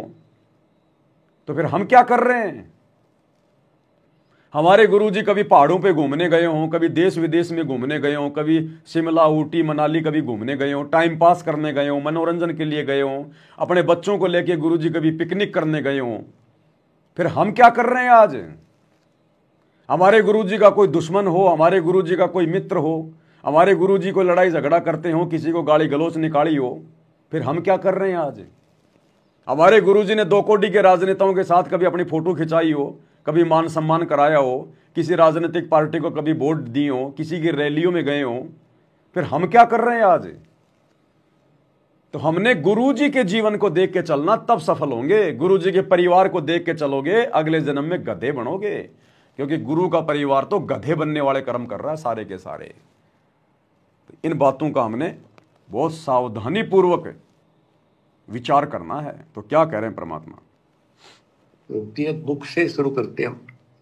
इन दुख में भक्ति ना छोड़ो, लगे रहो, और ये गिनती के साथ से इन संभाल सके तो संभाल ले, मत करके न कीमत बढ़ा। गरीब घट में शोक सिलसिला, सो तक बड़ा अंधेरे बढ़ा। कैसे? शोक कोई न कोई कारण की टेंशन होगी, या फिर कोई इच्छा हो गया कर लो, वो कर लो, वो नहीं हुआ, वो करेगी, नो हो गया, फलान हो गया। कहते तो कल्पे कारण कौन है, कर सेवा नहीं काम, मन इच्छा फल देत है जो पड़े धनी तका। सत भक्ति पर लाग के फिर कोई कल्पना की जरूरत नहीं, पर मालिक आगे से आगे आपकी मदद करेगा। गृहपति भरता जमी पर जो जो धर है पान, समृत झाड़ू देते हैं ना काटा लग जाए। अपनी पतिव्रता भगत आत्मा के लिए परमात्मा आगे से आगे उसके सर्व कार्य सिद्ध करता चला जाएगा। गुरुजी कहते हैं तुम दुनियादारी को देख के, आड़ोस पड़ोस को देख के, अपने यार दोस्तों को देख के तुम मन में फालतू की कल्पना मत उठाओ कि यार एक मकान तो बना ही लूं, अरे कोई बात नहीं, चारों तरफ 6-6 फुट की बाउंड्री तो लगा ही लूं। हाँ, आवश्यकता है तो लगाओ। अनावश्यक तरीके से मन में कल्पना जो उठ रही है फालतू में, तो हमने काल की कल्पनाओं में नहीं आना कि ये भी कर लूं, वो भी कर लूं। ये काल तुम्हें भटकाएगा, तुम्हारा समय बर्बाद करवाएगा, समाशय बर्बाद करवाएगा। जो धन सतगुरु को दान करना था उसको फालतू में उन पत्थरों में बर्बाद करवाएगा, दुनिया भर की चीजें इकट्ठी करवाएगा। तो ये काल मन में तरह तरह की कल्पना उठाएगा। कहते हैं कल्पे कारण कौन है, तू कर सेवा निष्काम। कि ये इधर उधर की बातें छोड़ना सोच दे, ये कल्प विकल्प करना छोड़ दे, मन में झूठे संकल्प करना छोड़ दे। ये कर लूं, वो कर लूं, ये बना लूं, ऐसा करूंगा तो ऐसा हो जाएगा, ये हो जाएगा। गुरुजी कहते हैं अगर तू भक्ति सही कर रहा है, मर्यादा में है, तो तू अपने दिमाग की बकवादों को छोड़ दे। जब तुझे जिस चीज की आवश्यकता होगी, जो तेरे भले में होगी, तेरा सतगुरु तेरे आगे सामने लाके खड़ा कर देगा। तो गुरुजी कहते हैं ये दुनियादारी को देख के मन की कल्पनाओं में इधर उधर ये कर लूं, वो कर लूं, ये भी ले आऊं, वो भी ले आऊं, एक भैंस है 4 भैंस और ले आऊं, घर में डेयरी कर लूं, दूध बेचूंगा, बढ़िया पैसा आएगा। गुरुजी कहते हैं सारा दिन फिर वो दूध निकालने में लगा रहना, भक्ति फिर तेरा बाप करेगा। तो हमने इन चीजों पे थोड़ा ध्यान रखना, विचार करना है। तो परमात्मा कहते हैं कि समय आने दे, फिर परमात्मा बिल्कुल खड़ा मिलेगा आगे। लेकिन किसके लिए? जो पतिव्रता होगा। गरीब पतिव्रता जमी पर जो जो धर है पांव, समृत झाड़ू देत है ना काटा लग जाए। पतिव्रता कौन होता है? जो केवल एक अपने गुरुजी को इष्ट मान के, कबीर मान के, परमात्मा मान के, उनके प्रत्येक वचन में रह के जो भक्ति करेगा, संसार से हटके अपने गुरुजी के ज्ञान को आधार बना के जो भक्ति करेगा, उसको कहते हैं पतिव्रता भगत, पतिव्रता आत्मा। तो उस आत्मा के लिए परमात्मा फिर सब कुछ करेगा। तो हमने तो पतिव्रता पद पे आना है।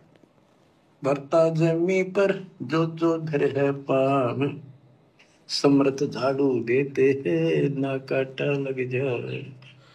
ऐसी स्थिति में आ जाओगे आप, देख लेना।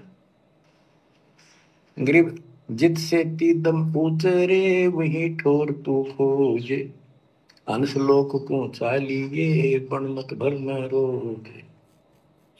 कि इस काल के स्वर्ग आदि की इच्छा मत रख, जो भक्ति हम बता रहे हैं उसको सांस के द्वारा कर।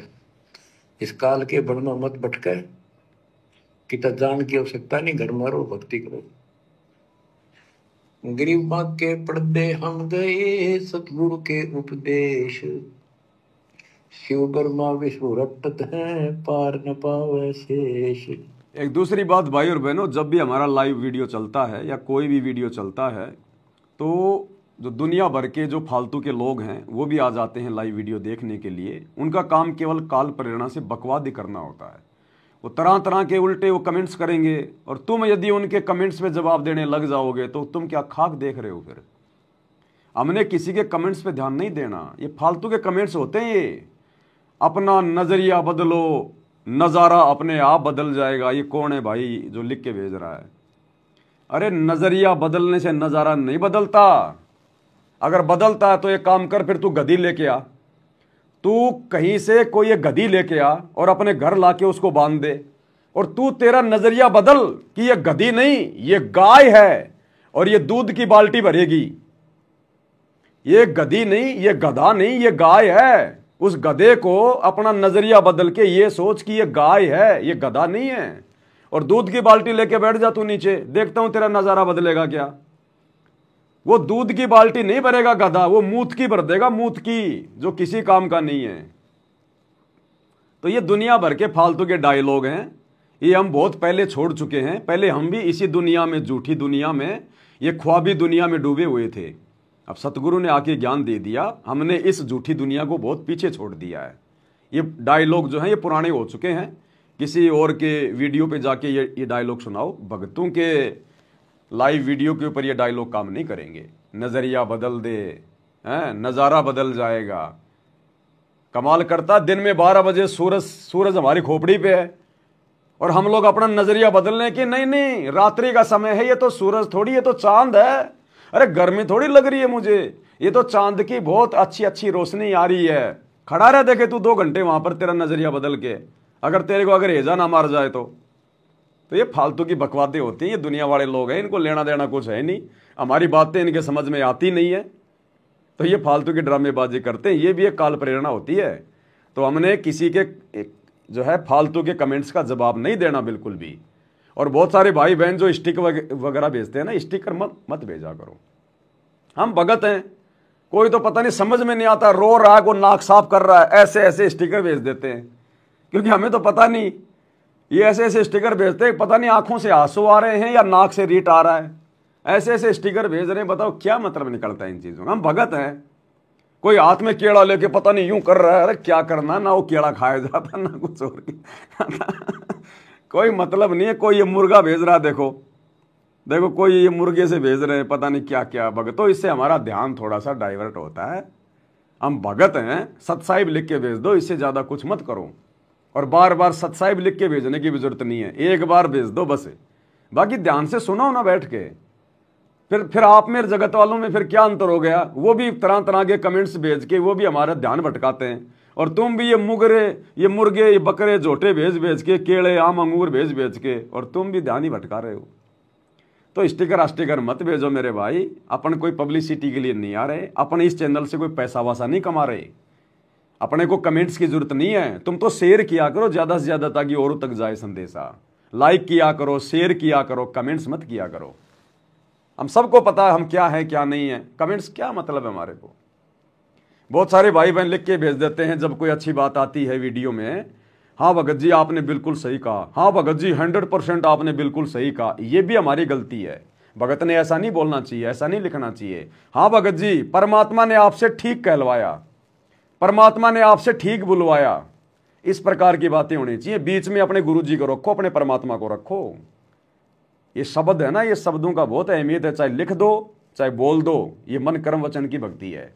हाँ भगत जी आपने ठीक कहा। भगत जी ने क्या ठीक कहा? सामने गुरुजी की पुस्तक है, मैं तो गुरुजी की पुस्तक पढ़ के बता रहा हूं, तो मैंने क्या खाक ठीक कहा? वो तो गुरुजी ने कह रखा है। तो ये नहीं होना चाहिए हाँ भगत जी आपने बहुत बढ़िया कहा, हाँ भगत जी आपकी बात एकदम सही है। भगतों की कोई बात सही नहीं होती, भगतों का कुछ लेना देना नहीं है। 2 कोटि के जीव होते भगत। जो भी कुछ है परमात्मा को आधार बना के कह रहे हैं अपन, अपने पास कुछ नहीं है। दास जो भी बोलता है गुरुजी की पुस्तक पढ़ के बोलता है, गुरुजी का वीडियो देख के बोलता है, गुरुजी के सत्संगों से बोलता है। तो भगत का अपना है क्या? भगत तो खाली एक यंत्र है, अब उस यंत्र का कोई रोल नहीं है। तो इन चीज़ों का ध्यान रखो। ये बीच बीच में बहुत सारे भाई बहन तुम्हें बोलते भी हैं कि भैया कमेंट्स मत भेजो, कमेंट्स मत भेजो, स्टिकर मत भेजो, फिर भी स्टिकर पे स्टिकर भेजे जा रहे हैं। ये हाथ जोड़ने वाले भी मत भेजा करो भाई। ये हाथ जोड़ने वाले जो होते हैं ना, ये भी मत भेजो। स्टिकर कोई भेजो ही मत, ना हाथ जोड़ने का, ना रोने का, ना धोने का, ना मुर्गे का, ना फूल का, ना केले का। स्टिकर नाम की कोई चीज, ये क्या बोलते हैं इनको, इमोजी फिमोजी क्या बोलते हैं, भेजो ही मत। तुम लाइव जुड़ते हो, एक बार सत्साई बोल दो कि सभी भाई बहनों को प्यार भरा सत्साई, बस उसके बाद चुप हो जाओ। दूसरा कमेंट्स ही मत करो फिर। फिर सुनो ना ध्यान से, फिर आए किस लिए अपन बताओ। तो इन चीजों का ध्यान रखो। तो क्या कह रहे हैं गुरुदेव भगवान कि पतिव्रता जो आत्मा होगी उसके लिए परमात्मा सब कुछ करेगा।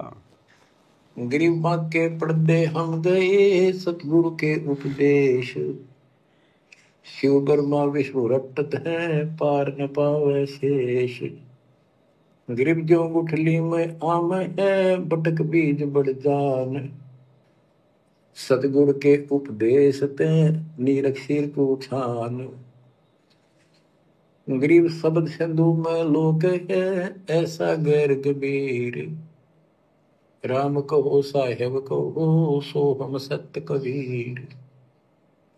गरीब ब्रह्म कहो अभिगत कहो करता कहो करीम, कादर में परुआ है रवता राम रहीम।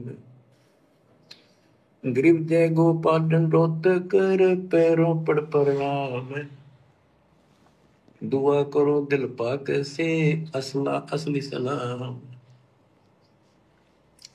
कि आप दंडवत प्रणाम करो लेकिन सच्चे दिल से करो दुआ, मन में दोष ना रखो। जब उस सलाम का उस प्रणाम का आपको फल मिलेगा। वैसे बार बार दंडवत करते हो, मन में दोष रखते हो, व्रत की एक्सरसाइज है वो।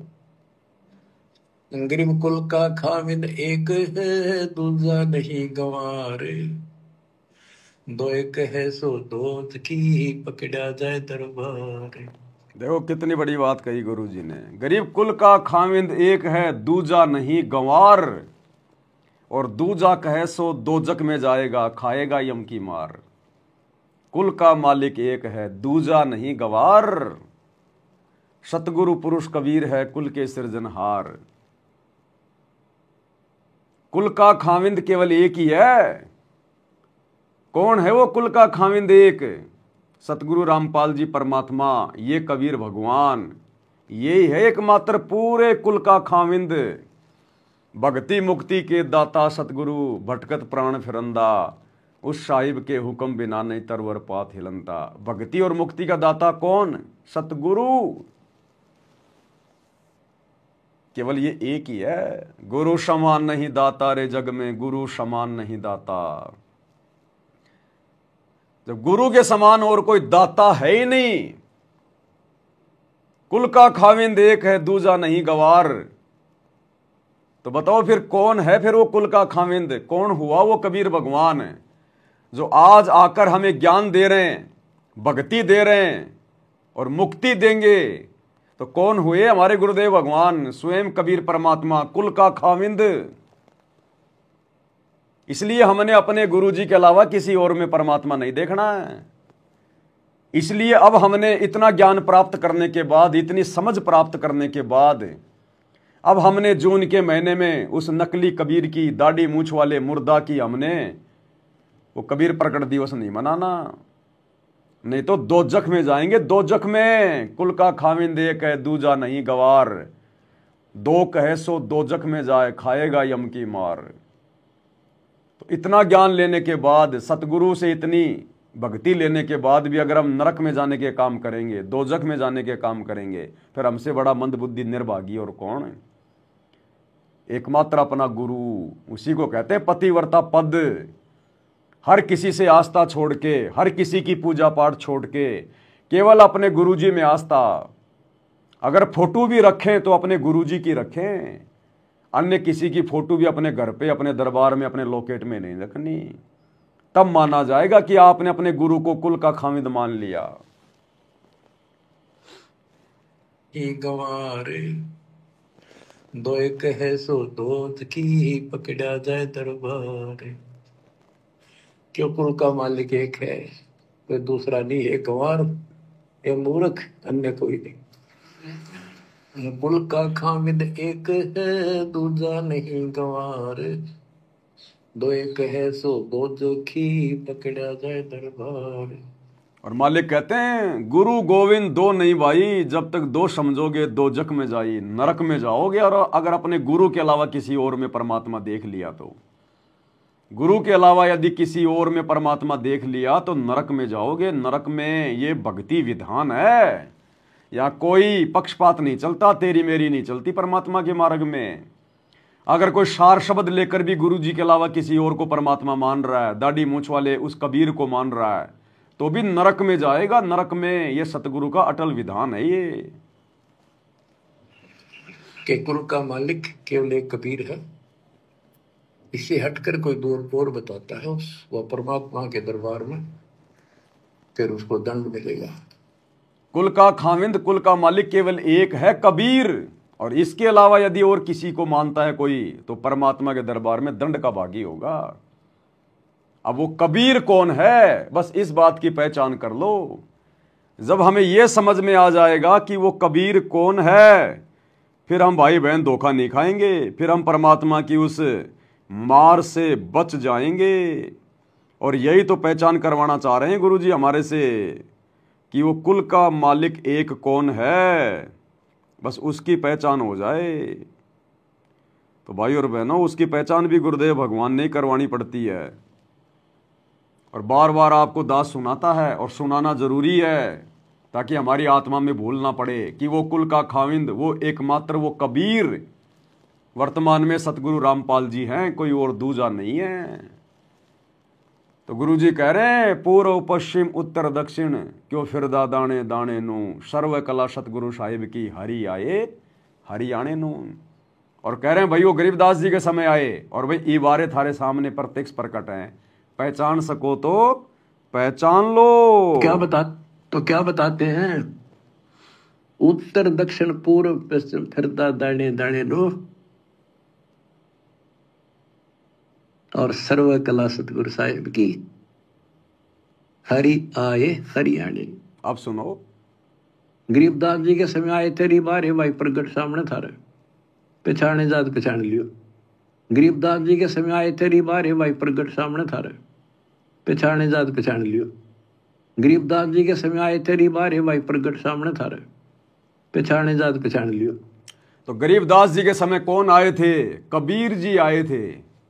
कबीर जी, इस बात को तो तुम जुटला नहीं सकते ना कि गरीबदास जी का गुरु कौन था? कबीर जी, जो जिंदा महात्मा के रूप में आकर मिले थे। और क्या कह रहे हैं गुरु जी कि भाई वो परमात्मा गरीबदास जी के समय आ रहे थे, और भाई ई बारे थारे सामने प्रत्यक्ष प्रकट, पहचान सको तो पहचान लो। तो अब कौन है प्रकट? सतगुरु रामपाल जी। तो कौन हुए सतगुरु रामपाल जी? कबीर।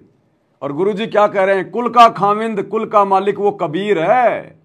उसके अलावा यदि कोई भगत किसी और में परमात्मा देखेगा तो फिर वो परमात्मा के दरबार में दंड का भागी होगा। इसलिए ये जून के महीने में सतलोक आश्रमों से जुड़े हुए भाई बहन आंखों पे काली पट्टी बांध के और अपने गुरु को कबीर भगवान ना मान के उस नकली दाढ़ी मूंछ वाले कबीर का कबीर प्रकट दिवस मना रहे हैं, ये दंड के भागी हैं। परमात्मा के दरबार में पक्षपात नहीं चलता। अगर भगवान ही अन्याय करेगा तो फिर 21 ब्रह्मांड में न्याय कौन करेगा? फिर अन्यायी में और भगवान में अंतर क्या रह गया फिर? तो भैया सतगुरु के भक्ति पैमाने के ऊपर जो खरा उतरेगा वही सतगुरु का है। अगर जरा सा भी लाइन से डगमग हो गया, सतगुरु कुछ नहीं देखता। फिर ये मेरा रिश्तेदार है, मेरा पोता है, मेरा बेटा है, मेरी पोती है, या मेरा क्या है, इसका कोई पोता पोतिया नहीं है। सतगुरु के असली पोते पोती बेटा बेटी वो हैं जो इसकी मर्यादा में रह के भक्ति करते हैं। तो गुरु जी कहते हैं गलतफहमी अगर दिमाग में अगर घुस गई है किसी भी कारण से कि मैं तो गुरु जी की बेटी हूं, मैं तो गुरु जी का बेटा हूं, मैं तो गुरु जी का भाई हूं, मेरे को तो गुरु जी ऐसे ले जाएंगे, हम बाकी फिर क्या गुरु जी के दुश्मन है क्या? अरे बाकी भगत क्या दुश्मन है गुरु जी के, जो गुरु जी उनको ऐसे मर्यादा में रह रह के लेके जाएंगे और तुम्हारे को ऐसे ले जाएंगे? तो इस परमात्मा का एक लक्षण है समदृष्टि। सतगुरु के लक्षण 4 बखाना, उसमें एक लक्षण है समदृष्टि। ये समदृष्टि है, हेरा फेरी नहीं करता यहाँ के देवी देवताओं की तरह। ये समर्थ है, देव का देव महादेव है, इसके लिए सब समान है। और ये आने वाले समय में पता चलेगा। आने वाले समय में जैसे जमीन किसी के साथ में कोई भेदभाव नहीं करती, चाहे कोई गरीब किसान हो, चाहे कोई अमीर किसान हो। जमीन चाहे कोई किराए पे लेके उसकी बुआई करे, चाहे खुद की हो, जैसा बोओगे, जैसा उसमें पानी डालोगे, जितना उसमें खाद डालोगे और जो बीज डालोगे वही उपजाएगी। इसी प्रकार ये सतगुरु, जितना मर्यादा में रह के भक्ति करोगे, जैसी भक्ति करोगे, गुरु को जो मानोगे, जैसा भाव रखोगे, चाहे घर के हो चाहे बाहर के हो, गुरुजी वैसा ही उसको फल देगा। तो कहते हैं कुल का खाविंद एक है वो कबीर, और कबीर पता चल गया खुद हमारे गुरुजी हैं, और कह रहे हैं उस एक कबीर के अलावा अगर किसी और को परमात्मा मानोगे तो दंड के भागी बनोगे, फिर परमात्मा के दरबार में दंड के भागी। इसलिए हम सत्सेवक भाई बहन डर के भक्ति करते हैं, एकमात्र अपने गुरुजी को कुल का खामिद मान के। कि कुल का मालिक केवल एक कबीर है, इससे हटकर कोई दूर और बताता है वह परमात्मा के दरबार में, फिर उसको दंड मिलेगा। गरीब सतवादी के चरणों की सिर पर डारो धूर, 84 निश्चय मिटे पहुंचे तख्त हजूर। गरीब सतवादी के चरणों की मैं सिर पर डारूं धूर, और 84 निश्चय मिटे पहुंचूं तख्त हजूर। रोज संध्या आरती में पढ़ते हैं हम। अब सतवादी कौन है? केवल सतवादी ही इस धरती पे आके सत्संग कर सकता है, सतवादी ही सत्य कह सकता है। ये सत्संग जो गुरुजी कर रहे हैं ये कबीर जी के अलावा कोई और नहीं कर सकता, क्योंकि सतवादी उनके अलावा कोई पूरी सृष्टि में है ही नहीं। ना तो अपनी आत्माओं को अक्सर पुरुष कभी सत्य बताता, ना कभी ये काल 21 ब्रह्मांड की आत्माओं को कभी सत्य बताता, और ना कभी ये सत्य कह सकते। जिस दिन इन्होंने सत्य कहना शुरू कर दिया उसी दिन इनका सत्यानाश हो जाएगा। फिर काल का भोजन कैसे होगा तैयार? अगर अपने बेटों को वो सही सही बात बता देगा कि मेरे को ऐसे ऐसे मेरे को श्राप लगा हुआ है, मैंने तुम तीनों को इस गंदे काम में लगाया हुआ है, ब्रह्मा जी उत्पत्ति करेगा, विष्णु पालन पोषण करेगा, शंकर जी मार मार के मेरे पास भेजेगा। अगर ये सच कह देंगे, अगर ये सतवादी बन जाएगा तो इसका तो भोजन समाप्त हो जाएगा। तो 21 ब्रह्मांड में सत्य केवल सतवादी कह सकता है, सत्संग केवल कबीर भगवान कर सकता है। जो आज हमारे गुरुदेव कर रहे हैं ये स्वयं कबीर परमात्मा है। तो कुल का खामिंद केवल एक ही है, सतवादी केवल एक ही है कि सतवादी के चरणों की मैं सिर पर डारूं दूर। तो रोजाना संध्या आरती में हम किसके सामने खड़े होके, किसकी फोटो के सामने खड़े होके हम ये आरती करते हैं? अपने गुरुजी की तस्वीर के सामने खड़े होके कि सतवादी के चरणों की मैं सिर पर डारूं दूर। तो कौन हुए सतवादी? हमारे गुरुजी। और सतवादी एकमात्र कबीर भगवान हो सकता है, दूसरा नहीं हो सकता कोई। सत्यवादी जो केवल सच्चा ज्ञान दे। अब बच्चों, वर्तमान में इस दास के अतिरिक्त विश्व में कोई सत्य ज्ञान देने वाला नहीं है। अब बताओ, अब ये समस्या भी गुरुजी ने दूर कर दी कि वो सतवादी कौन है। अब गुरुजी खुद ही कह रहे हैं कि पुण्यात्माओं, वर्तमान में इस विश्व में इस दास के अलावा सत कहने वाला कोई और नहीं है। तो पहले तो क्या बोली वाणी कि सतवादी के चरणों की मैं सिर पे डारूं धूर, और आगे क्या कह रहे हैं कि बच्चों इस विश्व में वर्तमान में इस दास के अलावा कोई सत कहने वाला नहीं है। तो कौन हुए सतवादी? सतगुरु रामपाल जी। तो यही तो कबीर भगवान है, यही तो परमात्मा है, इनके अलावा कोई सत्य कह ही नहीं सकता। हम भगत भी कहीं न कहीं झूठ का सहारा ले लेते हैं, जाने अनजाने में हमारे मुंह से झूठ निकल ही जाती है, लेकिन ये सतवादी है।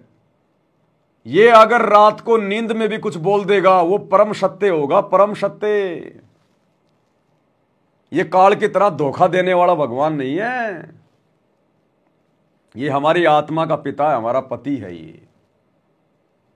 तो क्या कह रहे हैं गुरुजी कि वो सतवादी भी वर्तमान में कौन है? जो वर्तमान में इस दास के अतिरिक्त विश्व में कोई सत्य ज्ञान देने वाला नहीं है। गिरव सतवादी के चरणों की शर पर डारो धूर, 84 निश्चय में पहुंचे तख्त हजूर। अगर अब भी हम नहीं समझेंगे इतने इतने संकेत करने के बाद भी कि हमारे गुरुजी स्वयं कबीर भगवान है, तो हम तो कौवे हैं। फिर हम कौवे, सामने बढ़िया बढ़िया भोजन रखा है और हम खा रहे हैं टट्टी। इतना बढ़िया ज्ञान दे दिया गुरुजी ने, प्रत्यक्ष प्रमाण दे रहे हैं गुरुजी, स्पष्ट कह रहे हैं वाणियां बोल के कि सत्यवादी इस दास के अलावा कोई नहीं है दुनिया में। फिर भी हम जून के महीने में उस कागज के नकली मुर्दे दाढ़ी मूछ वाली कबीर की समझे जाने वाली फोटो का प्रकट दिवस मना रहे हैं। हम तो झूठ को स्वीकार किए बैठे हैं, हमें तो झूठ पसंद है, नकलीपन पसंद है हमें। जिंदा को नहीं मान रहे परमात्मा, कबीर नहीं मान रहे अपने जिंदा गुरु को, उस मुर्दा कबीर को, उसको जून के महीने में कबीर मान के पूज रहे हैं। फिर हमारे अंदर क्या बदला, क्या परिवर्तन आया, हम क्या भक्ति कर रहे हैं, हम तो ड्रामेबाजी कर रहे हैं। फिर इस काल का वो नकलीपन वाला हमारे ऊपर से कुछ अभी गया ही नहीं। फिर क्या हमारे नाम, फिर क्या हमने सृष्टि का ज्ञान लिया, क्या हमने अपने भगवान की सेवा की। तो इतना खुल के बोल रहे हैं गुरुजी। यानी ऐसे संत का संग करो, उसके बताए अनुसार सेवा करो, अवश्य आप 83 लाख का चक्कर जन्म मरण का चक्कर समाप्त हो जाएगा। गरीब गुरुद्रोही की पेड़ पर जपग आवे वीर। अब ये कमेंट्स में ये कोई रिया शर्मा है, ये क्या होता है भाई और बहनों, ये फ्रॉड लोग होते हैं, इनको किसी से कोई मतलब नहीं होता, ये कौवे की तरह होते हैं। जैसे जो कौवा होता ना, उसको दूसरे के दुख से तकलीफ से कोई दिक्कत नहीं होती, वो गधे के जख्म पे बैठ के उसकी पीठ पे और अपनी चोंच मार मार के उसका मांस खाता है। गधा दुखी हो रहा है, दर्द हो रहा है, और कौवा अपना पेट भर रहा है। तो ये जो इस प्रकार के मैसेज आते हैं ना, रिया शर्मा और ये फलानी शर्मा अपने मोबाइल नंबर डाल देते हैं, मैसेज करो व्हाट्सएप पर, मुझसे मीठी मीठी बातें करो, मुझसे प्रेम की बातें करो, थोड़े बहुत दिन आपसे बातें करेंगी, फिर आपसे पैसे की डिमांड करेंगी, फिर आपसे वीडियो कॉल करेंगी, आप इनके जाल में फंस के फिर वीडियो कॉल करोगे, फिर ये कहेंगे आप अपने कपड़े उतारो, धीरे धीरे आप जी एकांत में जाके अपने कपड़े उतारने लग जाएंगे, मीठी मीठी उससे अश्लील बातें करेंगे, फिर वो कहेगी मुझे नीचे दिखाओ, मुझे ऊपर दिखाओ, आप सब कुछ दिखाओगे, वो उधर से उनको रिकॉर्ड कर लेगी, थोड़े दिन बाद आपको मैसेज करेगी कि मैं तेरी ये फोटोएं तेरे रिश्तेदारों के पास भेजूंगी, तेरे यार दोस्तों के पास भेजूंगी, वरना मेरे खाते में 1 लाख रुपए डाल दे। ये फ्रॉडबाजी है पूरी की पूरी। अरे हमने प्यार करके देख लिया भाई, हमने 21 ब्रह्मांड के राजा से प्यार करके देख लिया हमने, उस प्यार की सजा हमें क्या मिली है। अब तुम जैसी छोटी मोटी उसके चरणों की धूल से प्यार करके हमें क्या मिलेगा। अरे हमने तो अपनी औरतों को छोड़ दिया, हमने तो उनसे अश्लील हरकतें करना, बातें करना, विषय भोग करना छोड़ दिया। तुम जैसियों को हम क्या जो है मतलब तवज्जो दें।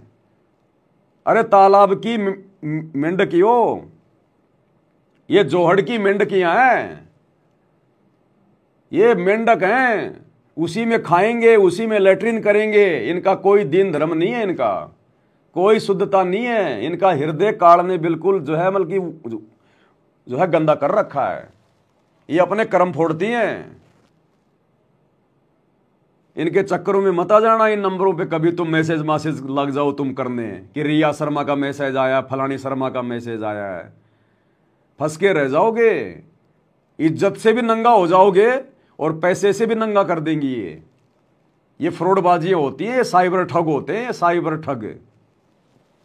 कल को समाज में भी बेइज्जत हो जाओगे फिर, क्योंकि ये तुम्हारे सारे आईडी फाईडी, सारा तुम्हारा रिश्तेदारों के कॉन्टैक्ट नंबर, ये सब धीरे धीरे तुम्हारे से ये ले लेते हैं। ये तुम्हारी इंस्टाग्राम आईडी, फलाना आईडी सब ले लेंगे, और फिर तुम्हारी नंगी फोटोएं करके या तुम्हारी वीडियो रिकॉर्डिंग की वो रिकॉर्डिंग करके या तुम्हारी मोबाइल पे बात करेंगी उसकी रिकॉर्डिंग कर लेंगी, फिर बोलूँगी मैं तेरी पत्नी को भेजूंगी ये रिकॉर्डिंग अगर तू मुझे इतने पैसे नहीं डालेगा तो।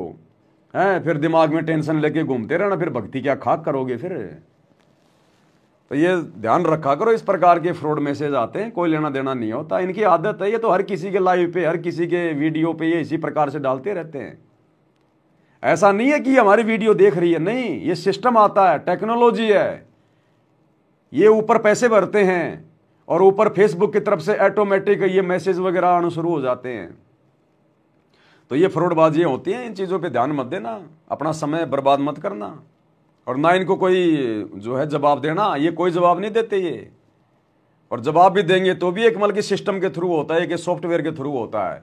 जो इन्होंने लिख के डाले होते हैं वही जवाब आएंगे उसी प्रकार के। तो ये सारा का सारा फ्रॉड सिस्टम होता है। ये कभी चक्कर में मत आ जाना, फोन फान मत कर लेना, गलती से इन नंबरों पे व्हाट्सएप भी मत कर देना, नहीं तो आपके पीछे पड़ जाएंगी फिर। ये काल का जाल है, ये भूतनियां है, भूतनियां जैसे नहीं होती ये चुड़ैल वगैरह, भूतनी ये चुड़ैल एक बार जिसके पीछे लग जाती है छोड़ती नहीं है, फिर उसका खून चूस लेती हैं। तो ये चुड़ैल हैं, ये भूतनियां हैं, ये इनमें कोई शुद्धता नहीं है, कोई जो है वो पवित्रता नहीं है। ये समाज की ये गंदगी है, गंदगी। इनका काम ही ये है, इनका काम ही लोगों को ठगना, झूठ बोलना, छल कपट करना, धोखाधड़ी करना। इनका सुबह से लेकर शाम तक इन्हीं चीज़ों में जाता है। तो इन चीज़ों पे ध्यान मत दिया करो जो मैसेज आते हैं इस प्रकार के।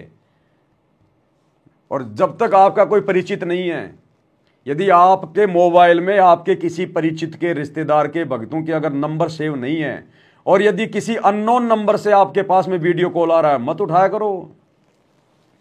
ऐसे ऐसे सिस्टम हो गए, वो वीडियो कॉल उठाते ही तुम्हारे बैंक अकाउंट से पैसे गायब। व्हाट्सएप की कॉल, जब तक आपका कोई भगत भाई जिसके नंबर आपके मोबाइल में सेव नहीं है, जिसको आप जानते नहीं है, उसका व्हाट्सएप का कॉल मत उठाया करो, वीडियो का या फिर ऑडियो का। ऐसा ऐसा सिस्टम हो रहा है आजकल, फ्रॉडबाजी। क्योंकि काल तो भक्तों को टेंशन देगा, उसका तो काम ही है।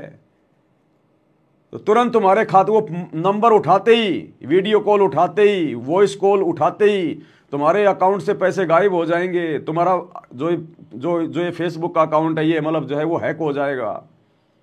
बहुत फ्रॉडबाजी है। हमें जरूरत नहीं है किसी को अपना थोबड़ा दिखा के बात करने की। किसी ने बात करनी होगी, सीधा सीधा मेरा मोबाइल नंबर है ना, फिर वॉइस कॉल क्यों कर रहा है? अरे वीडियो कॉल क्यों कर रहा है? वॉइस कॉल क्यों कर रहा है? व्हाट्सएप पे क्यों कर रहा है? जब मेरा नंबर तेरे पास में है तो सीधा सीधा मेरे से सिम पे बात कर। तो ये फालतू का ड्रामेबाजी है, फ्रॉडबाजी होती है, ध्यान रखना, फंस जाओगे ऐसे। दिमाग ही मत लगाना इन चीजों में। तो ध्यान रखो इन चीजों का भाई और बहनों। ये बहुत काल का भयंकर जाल है, वो हमें टेंशन देगा। उसका काम ही है कि भगत शांति से भक्ति ना कर ले, कोई न कोई दिमाग में टेंशन इनको दे के रखो। अभी 10-15 दिन पहले एक बहन जी का फोन आया मेरे पास में, राजस्थान से थी। तो ऐसे ही उसके पास में कोई फोन आ गया कि ऐसे ऐसे आपके नाम की हमारे पास में FIR हो रखी है, तुमने ऐसे ऐसे फ्रॉड कर रखा है, तुम्हारा नाम आ गया उसमें, थाने में तुम्हारी FIR है। उसने मतलब वीडियो वो किया, उसने वीडियो कॉल, उसने पुलिस वाले की टोपी लगा रखी है और पुलिस वाला बन के बैठा हुआ। ये साइबर फ्रॉड होते हैं।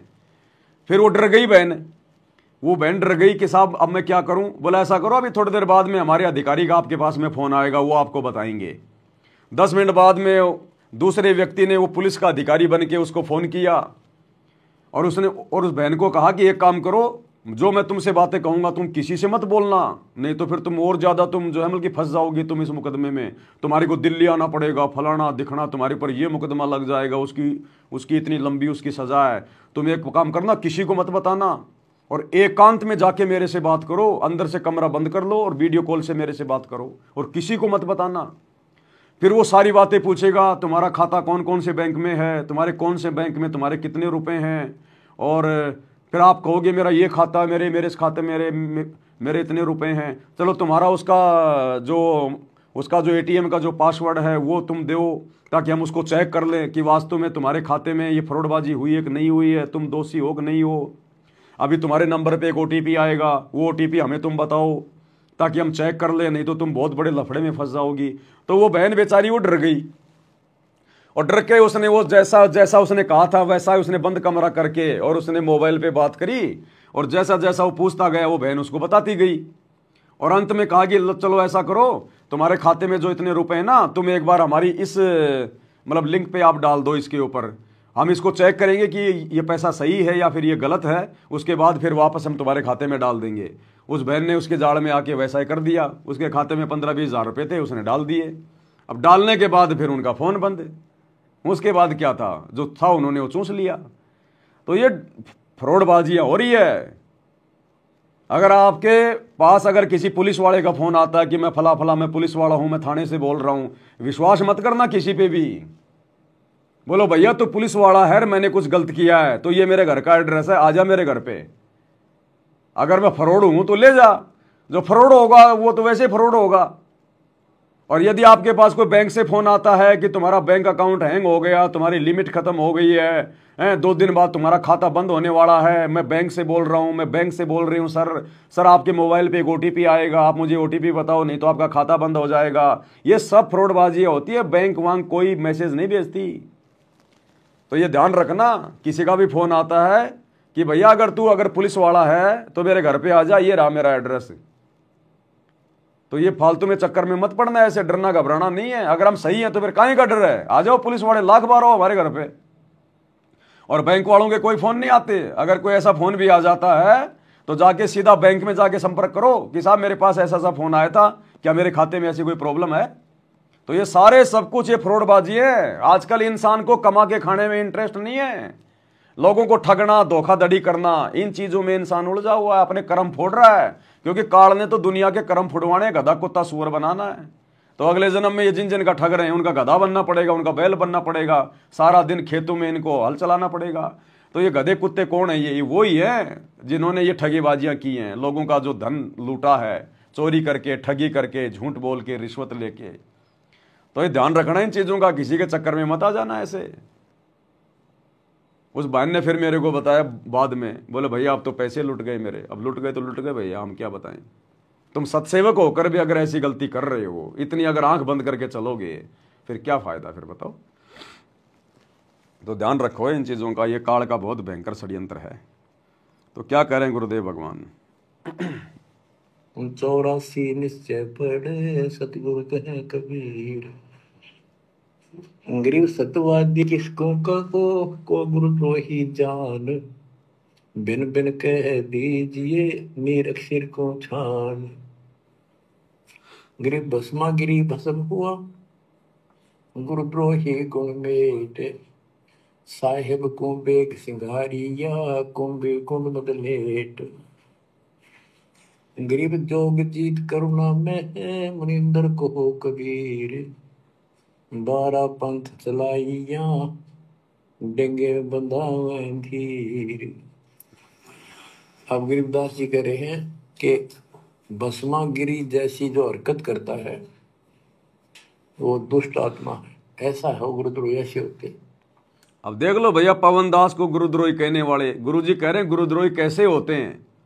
भस्मासुर जैसों को गुरुजी ने गुरुद्रोही बताया, जो अपने ही इष्ट की औरत के ऊपर गंदी नजर रखता है।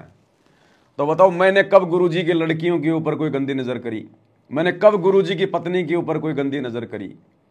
कब मैंने गुरुजी के परिवार को ठगना चाहा? बताओ। तो गुरुजी कहते हैं गुरुद्रोही तो ऐसा होता है जैसे भस्मासुर था।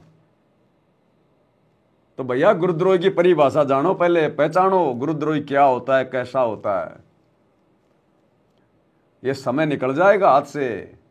ये दुनिया देशद्रोही की परिभाषा नहीं समझ रही, हमारे गुरुजी को देशद्रोही समझ के उनके सत्संगों से दूर है। और ये नादान संगत गुरुद्रोही की परिभाषा नहीं समझ रही, इस दास को गुरुद्रोही समझ के, और ये अपने एक कर्म फोड़ती जा रही है, कर्म बिगाड़ती जा रही है गुरुजी के परिवार के चक्कर में आके, कोऑर्डिनेटरों के चक्कर में आके। तो गुरुद्रोही क्या होता है, क्या क्या बता रहे हैं गुरुजी कि भस्मा गिरी जैसी जो हरकत करता है वो दुष्ट आत्मा है, ऐसा है गुरुद्रोही ऐसे होते। अपने गुरु को, उसी को इष्ट माने, वही उनका गुरु, और उसी की पत्नी के ऊपर ऐसी गंभीर नीयत रखी। ऐसे ही जो गुरु के साथ अन्य बकवास करते हैं, जैसे 2-3 दुष्ट लोगों ने अपने बकवाद के कारण संगत को लूटना चाहा, नाम नहीं बता रहे, सारे मेरे खिलाफ काम किए। नाम नहीं बता रहे गुरुजी, कहीं सोचो पवन दास के लिए कह रहे हैं। वो तो सबको ही पता चल गया कि गुरुद्रोही का नाम आते ही मेरी तरफ संकेत होता है। तो गुरुजी कह रहे हैं 2-3 ऐसे हो गए थे, लेकिन गुरुजी ने उससे पहले गुरुद्रोही की पहचान बता दी है कि गुरुद्रोही ऐसे होते हैं, भस्मासुर जैसे।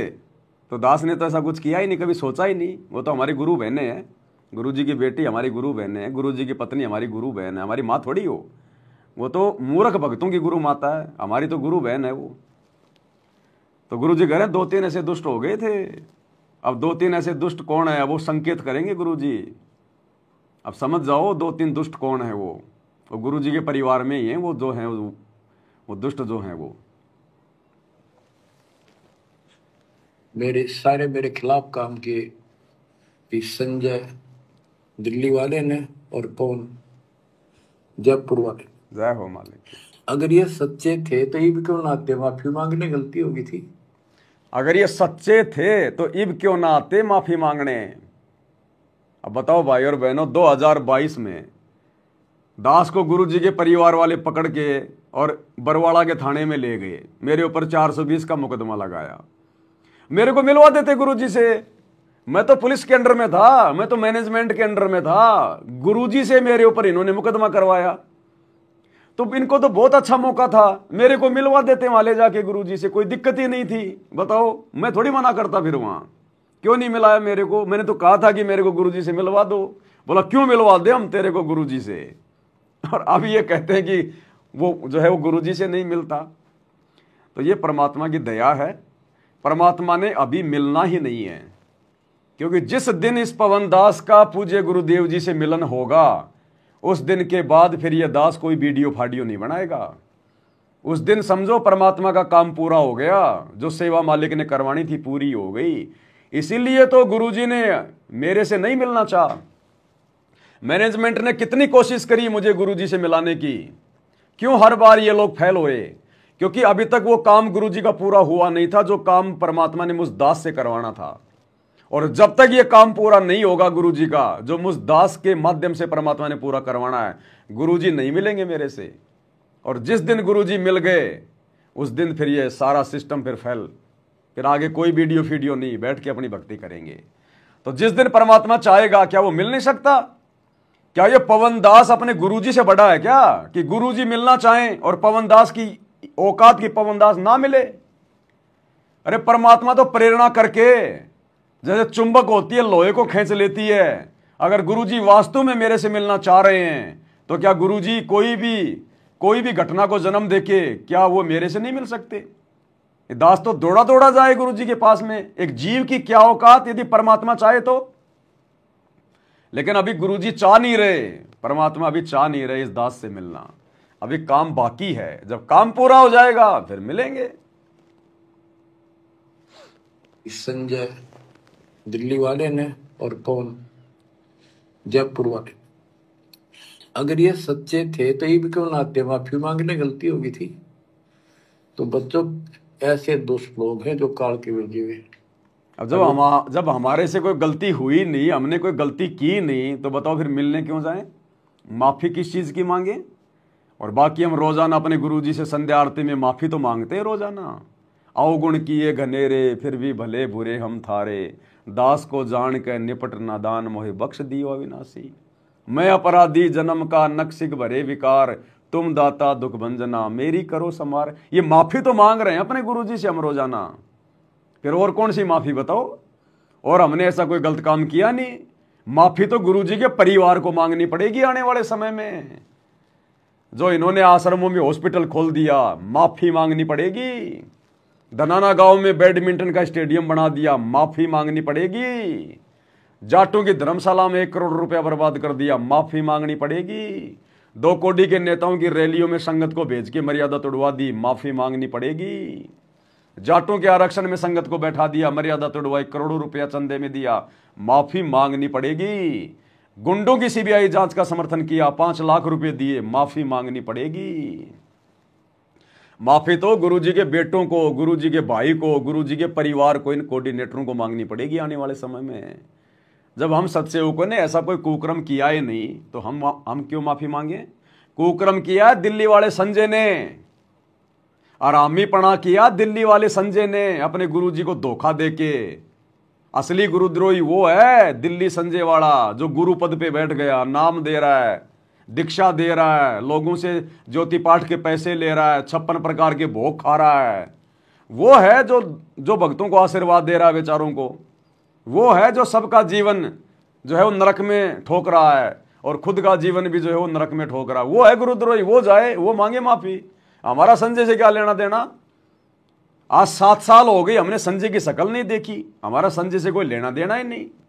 2018 में हमारा उससे बस दूर हो गए थे हम उससे। जब वो कुक्रम करने लगा, अपने आप को नानक जी कहने लगा, हमने उसी समय उसको छोड़ दिया था, हमारा क्या लेना देना। तो हम किस बात की माफी मांगे जब गलती की नहीं? तो गलती तो गुरु के परिवार ने, कोऑर्डिनेटरों ने मांगनी चाहिए। ये कर रहे हैं गलतियों पे गलतियां। अब जैसा इन्होंने जेल में जाकर गुरुजी को कह दिया मेरे बारे में, अब गुरुजी तो वैसा ही कहेंगे भैया। अरे भैया अंतर्यामी है, लेकिन भूमिका तो आम व्यक्ति की कर रहा है ना। जैसा जेल में जाके कहोगे, जैसा बताओगे, वैसा ही तो जवाब देंगे। तो गुरुजी के परिवार ने जैसा मेरे बारे में बढ़ा चढ़ा के 2-4 करके शिकायतें की हैं, गुरुजी ने वैसा ही जवाब दे दिया। उसी आधार से गुरुजी कह रहे हैं। आपको लगता है कि गुरुजी अंतर्यामी है, गुरुजी सब कुछ देख के कह रहे हैं, तो क्या गुरुजी को यह धनाना में स्टेडियम दिखाई नहीं दे रहा क्या? गुरुजी को राजनेताओं की रैलियों में भक्तों को धक्के खिला रहे हैं, वो दिखाई नहीं दे रहा?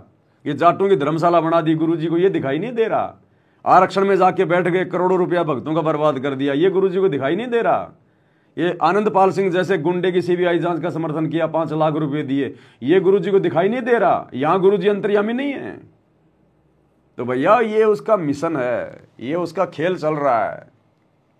और आने वाले समय में पता चलेगा किसने गलतियां करी हैं, किसने गलतियां नहीं करी हैं, किसने माफी मांगनी है और किसने नहीं मांगनी है। तो हमें तो पता है ना कि ये सारा क्या खेल चल रहा है। इसलिए हमें तो खुशी होती है कि कम से कम परमात्मा इस लाखों की करोड़ों की संगत में से मुझ नीच का अपनी जुबान से नाम तो ले रहे हैं। अरे भगवान की जुबान से नाम भी निकल जाए तो भी आप लाखों भक्तों से तो मैं लाख गुना अच्छा हूं, लाख गुना अच्छा। तुम्हें तो गुरुजी जानते भी नहीं, पहचानते भी नहीं, और मेरा गुरुजी बार बार नाम ले रहे हैं, तो तुम्हारे से तो लाख गुना अच्छा हूं मैं। बाकी सच और झूठ क्या है ये सामने आ ही जाएगा थोड़े दिनों बाद में, छुपेगा थोड़ी। कब तक छुपाओगे? कब तक संगत को भ्रमित करके रखोगे? कब तक अपने धार्मिक धंधे के लिए संगत की पीठ में छुरा घोपोगे? कब तक अपने गुरु को अपने जैसा मानुष मान के उनके साथ धोखा करोगे? ये धोखा तुम्हारे साथ में हो रहा है, गुरु के साथ नहीं हो रहा। ये परीक्षा चल रही है ये। और वो भोली आत्मा इन दुष्टों के पीछे लगी थी। अब क्या कहते हैं? भस्मागिरी जैसे जो कर्म करते हैं वो गुरुद्रोही है। अब क्या कहते हैं? भस्मासुर जैसे जो कर्म करते हैं वो गुरुद्रोही होते हैं। तो बताओ भाई, मैंने क्या भस्मासुर जैसा मैंने कर्म कर दिया? अब भस्मासुर जैसे कुकर्म भी ये आश्रम वाले कर रहे हैं। खुद गुरुजी ऑडियो में कह रहे हैं, जो मैं बार बार सुनाता हूं आपको, कि अपनी माता बहनों को भी नहीं छोड़ रहे, अपनी गुरु बहनों को भी ये कोऑर्डिनेटर आश्रम में भी नहीं छोड़ रहे। उनके साथ भी अश्लील बातें करना, अश्लील चैटिंग करना, शारीरिक संबंध बनाना गुप्त रूप में, ये कुकर्म भी भस्मासुर जैसे ये गुरुजी का परिवार कर रहा है। ये गंदी राजनीति, ये भस्मासुर वाले कर्म है जो भी तुमने जो किए हैं।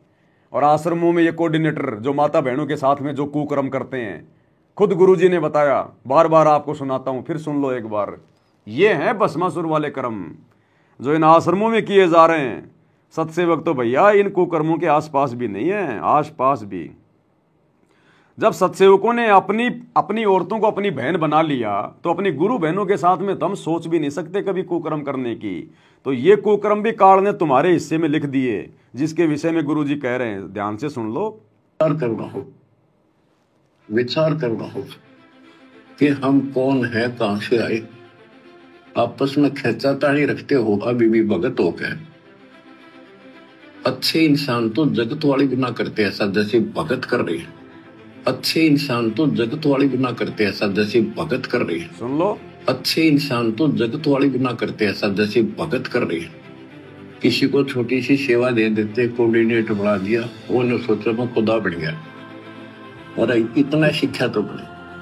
अरे भस्मासुर भी तो वो कड़ा लेके अपने आप को वो खुदाई मान बैठा था। शंकर जी से वो भस्म कंडा लेके अपने आप को वो खुदाई मान बैठा था कि मैं तो खुदा बन गया। तो गुरुजी कह रहे हैं ये कोऑर्डिनेटर छोटी मोटी कोई सेवा लेके अपने आप को पता नहीं खुदा मान बैठते हैं। तो कौन कर रहा है भस्मासुर जैसे कर्म? इन आश्रम वाले कर रहे हैं या सत्सेवक कर रहे हैं? क्या कह रहे हैं गुरुजी? भगत कर रही है। अच्छे इंसान तो जगत वाली बिना करते ऐसा जैसे भगत कर रही है। किसी को छोटी सी सेवा दे देते, कोऑर्डिनेटर बना दिया, वो ने सोचा मैं खुदा बन गया। और इतना शिक्षा तो बने। मजदूर बनो सीखो, मजदूर। और कई देखा है कि कोऑर्डिनेटर या जिसकी जो भी व्यवस्था लगाई जाए तो व्यवहार भी ठीक नहीं करते, धमकान लग जाते, फुरकान लग। बताओ, करें कोऑर्डिनेटर संगत के साथ में व्यवहार भी ढंग से नहीं करते, धमकान लग जाते हैं, खुड़कान लग जाते हैं संगत को। और कुछ तो ऐसे हैं जो अपनी गुरु बहनों को गलत गलत मैसेज करते हैं। ये हैं भस्मासुर। लग जाते। और कुछ ऐसी भी शिकायतें आई हैं जो बहन बेटियों के साथ गलत मैसेज भी डालते हैं, तो वो दुष्ट लोग ना तो कोऑर्डिनेटर के योग्य है ना वो भगत के योग्य, वो भस्मासुर के योग्य हैं, भस्मासुर के योग्य।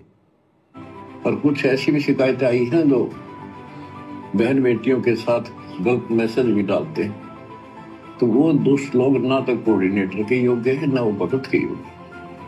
और कुछ ऐसी भी शिकायतें आई हैं जो बहन बेटियों के साथ गलत मैसेज भी डालते हैं, तो वो दुष्ट लोग ना तो कोऑर्डिनेटर के योग्य है ना वो भगत के योग्य। भस्मासुर। तो ऐसा तो संगत में कुसंगत उपजेगी। अब बताओ, संगत में कुसंगत कहाँ उपज रही है? साध संगति में उपज रही है या इन सतलोक आश्रम में उपज रही है? क्योंकि सतलोक आश्रम वालों के लिए तो कह रहे हैं गुरु जी कि ऐसे तो संगत में कुसंगत उपजेगी। हम तो सत्सेवक इन आश्रमों में जाके पेशाब भी नहीं करते। हमें तो इन आश्रमों में जाकर अगर कोई पेशाब करने के अगर 1 करोड़ रुपए दे, हम तो इनके दरवाजे पे पेशाब भी ना करें जाके, जब तक हमारे गुरुजी उस आश्रम में नहीं है। जब तक हमारे गुरुजी उन आश्रम में नहीं है, हम तो पेशाब भी नहीं करेंगे इन आश्रमों में जाके, चाहे कोई 1 करोड़ रुपया दे। तो संगत में कुसंगत कहां उपज रही है? इन फर्जी सतलोक आश्रमों में। भस्मासुर जैसे कर्म तो यहां हो रहे हैं। ऐसा तो संगत में कुसंगत उपजेगी, और ऐसी कुसंगत होगी फिर हम रखेंगे नहीं उसको खेत में। किसान उस कुबाड़ को पाड़ कर खेत तो बाहर फेंक देता है, तो उसको आप मिशन से निकाल दिया जाया करेगा। सुधर जाओ, एक के नहीं सुनी जाया करती। कि सामूहिक शिक्षा दी जाती है, अमल कर लो इन पे। कर्म बतेरे फोड़ लिए। क्या कह रहे हैं गुरु जी? कर्म बतेरे फोड़ लिए। किसको कह रहे हैं? आश्रम वालों को, कोऑर्डिनेटरों को, अपने परिवार को, कि तुमने अपने कर्म बहुत फोड़ लिए। वो अंतर्यामी सब देख रहा, तुम्हारे कुकर्म जो जो तुमने किए बरवाला कांड के बाद है। कह रहा कर्म बतेरे फोड़ लिए। तो कौन है भस्मासुर जो अपने गुरु को दुखी कर रहा है? कौन है असल में भस्मासुर? कर्म बतेरे फोड़ लिए। इस ज्ञान का असर क्या हुआ? थोड़ा सा सुख होते हो फिर पक्के एजेंट काल के बन जाते हैं। बकवाद। क्या कह रहे हैं गुरु जी? थोड़ा सा सुख होता है फिर पक्के एजेंट काल के बन जाते हो। बकवाद वही करनी। तो काल के एजेंट कौन है भाई? किसको कह रहे हैं गुरु जी कि थोड़ा सा सुख होता है फिर पक्के एजेंट काल के बन जाते हो? कर्म वही करने, बकवादें वही करनी। तो कौन है भस्मासुर? सत्सेवक हैं ये पवन दास है या गुरु जी का परिवार है भस्मासुर? इन आश्रम वाले हैं भस्मासुर। देख लो, तुम्हारा बाप कह रहा है भैया। होते हो फिर पक्के एजेंट काल के बन जाते हैं। बकवाद वही करनी, भगवान से दूर हो जाना। थोड़ा सा सुख होते हो फिर पक्के एजेंट काल के बन जाते हैं। बकवाद वही करनी, भगवान से दूर हो जाना। थोड़ा सा सुख होते हो फिर पक्के एजेंट काल के बन जाते हैं। बकवाद वही करनी, भगवान से दूर हो जाना। अब बताओ भैया, कौन है भस्मासुर संगत में? अब गुरुजी ने क्या कसर छोड़ दी? सारे तो भस्मासुर वाले काम कर रहे हैं लोग इन आश्रमों में। तो ये हैं असल में भस्मासुर। ध्यान रखना इन बातों का भगत जियो। ये परमात्मा है, ये लीला कर रहा है। जैसा इसको जेल में बताया जाएगा वैसा ही जवाब देगा। तो गुरुजी के परिवार ने जैसा मुझ पवन दास के बारे में बताया वैसा ही गुरुजी ने जवाब दे दिया। अभी तो संगत ने देखना है भैया पवन दास कौन है, मैनेजमेंट क्या कर रहा है, क्योंकि बाहर संगत है और पवन दास है। तो संगत की भी तो परीक्षा चल रही है ना। अकेले पवन दास की परीक्षा थोड़ी है, पूरी संगत की परीक्षा है। तो क्या कह रहे हैं गुरुदेव? गिरिव जोग जीत करुणा में है मुनिंदर को कबीर। 12 पंथ चलाइया डगे बंधावे वीर। बच्चों, कबीर जी के नाम से 12 पंथ चला दिए नकली काल में। लेकिन वो आत्मा तो उससे की है, वो तो गई धोखे में। कबीर साहब के धोखे वहां पहुंची। वहां भी उनके जो कोई दिक्कत आती है उनके पिछले संस्कार से। उनको राहत भी कबीर भगवान देता, ना तो काल चाहता ही सब नास्तिक हो जाए, कोई नाम ले ना किसी का। गरीब सुल्तानी कैसर ले क्या, बलक बुखारा दिया त्याग, जिंदे के चोले मेले दीना सत बैराग। इब्राहिम सुल्तान को परमात्मा ने ऐसा ज्ञान दिया, उसके ऐसी चोट लगी, बलक बुखारा राज त्याग दिया, और जिंदे महात्मा के रूप में उनको मिले, फिर उनको सही ज्ञान दिया जो वो घर छोड़कर जा चुकी थी। अब जैसे वेद बताते हैं ना कि परमात्मा ऊपर के लोक में रहता, सतलोक में, सबसे ऊपर के लोक में विराजमान है, वहां से गति करके सह शरीर नीचे आता है। क्यों भाई, परमात्मा अपना अवतार भेज दे, खुद क्यों आता है? अरे खुद क्यों परेशान हो? परमात्मा अपने सतलोक में बैठा रहे और वहां सतलोक से अपनी किसी आत्मा को भेज देता परमात्मा। खुद क्यों दुखी हो रहा परमात्मा? खुद क्यों वहां से आता है, गति करके आता है, सह शरीर आता है, यहाँ के अच्छी आत्माओं को मिलता है, उनको ज्ञान देता है? क्यों भाई? वो तो परमात्मा है ना, वो तो किसी को भी भेज सकता है। अब राजा तो किसी को भी अपना प्रतिनिधि बना के भेज सकता है, प्रधानमंत्री कोई भी अपना नौकर भेज सकता है। खुद क्यों आ रहा है भगवान? क्योंकि उस परमात्मा के बिना इन आत्माओं को काल के जाल से कोई निकाल नहीं सकता। सतलोक की किसी आत्मा के बस की बात नहीं है। मोक्ष प्राप्त आत्मा को परमात्मा इस दलदल में नहीं भेजता। काशी के भंडारे में 1 लाख आत्माएं आई थी और 9 लाख बैल बन के, सबके पैर जमीन से 10 इंच ऊपर थे। इतना गंदा लोक है। अगर आत्मा ने अगर यहां पर पैर भी रख दिया, उसी समय पाप लागू हो जाएगा। पृथ्वी ऊपर पग जो धारे, 1 करोड़ जीव एक दिन में मारे, वो काल के जाल में फंस जाएगा। आत्मा यहां से खुद नहीं निकल सकती, खुद फंसी हुई है, दूसरे को कहां से निकालेगी? इस पृथ्वी पर तो पैर रखते ही पाप शुरू हो जाते हैं, और पाप शुरू होते हैं काल के जाल में। इसलिए परमात्मा स्वयं सतलोक से सह शरीर आता है, गति करके आता है, अच्छी आत्माओं को मिलता है। इसलिए आज हमारे गुरुदेव हैं वो कबीर भगवान, जो सतलोक से सह शरीर 8 सितंबर 1951 के दिन आए हैं, गति करके आए हैं।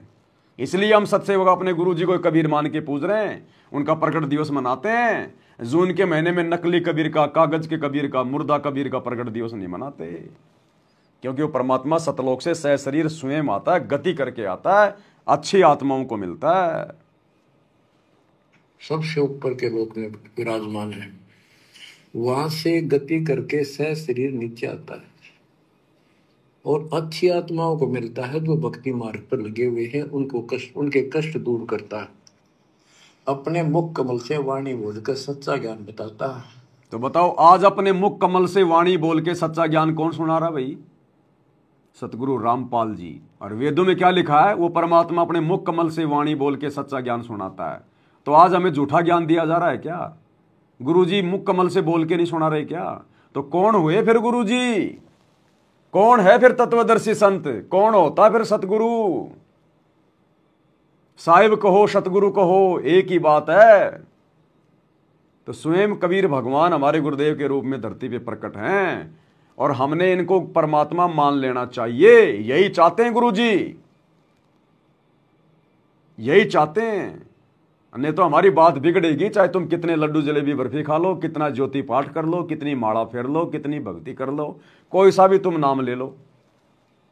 अगर गुरु को भगवान नहीं माना, परमात्मा नहीं माना, कबीर जी नहीं माना, और दाढ़ी मूछ वाले नकली कबीर को घर से बाहर नहीं निकाला, तो बात नहीं बनेगी भैया। सीधा सा फॉर्मूला है।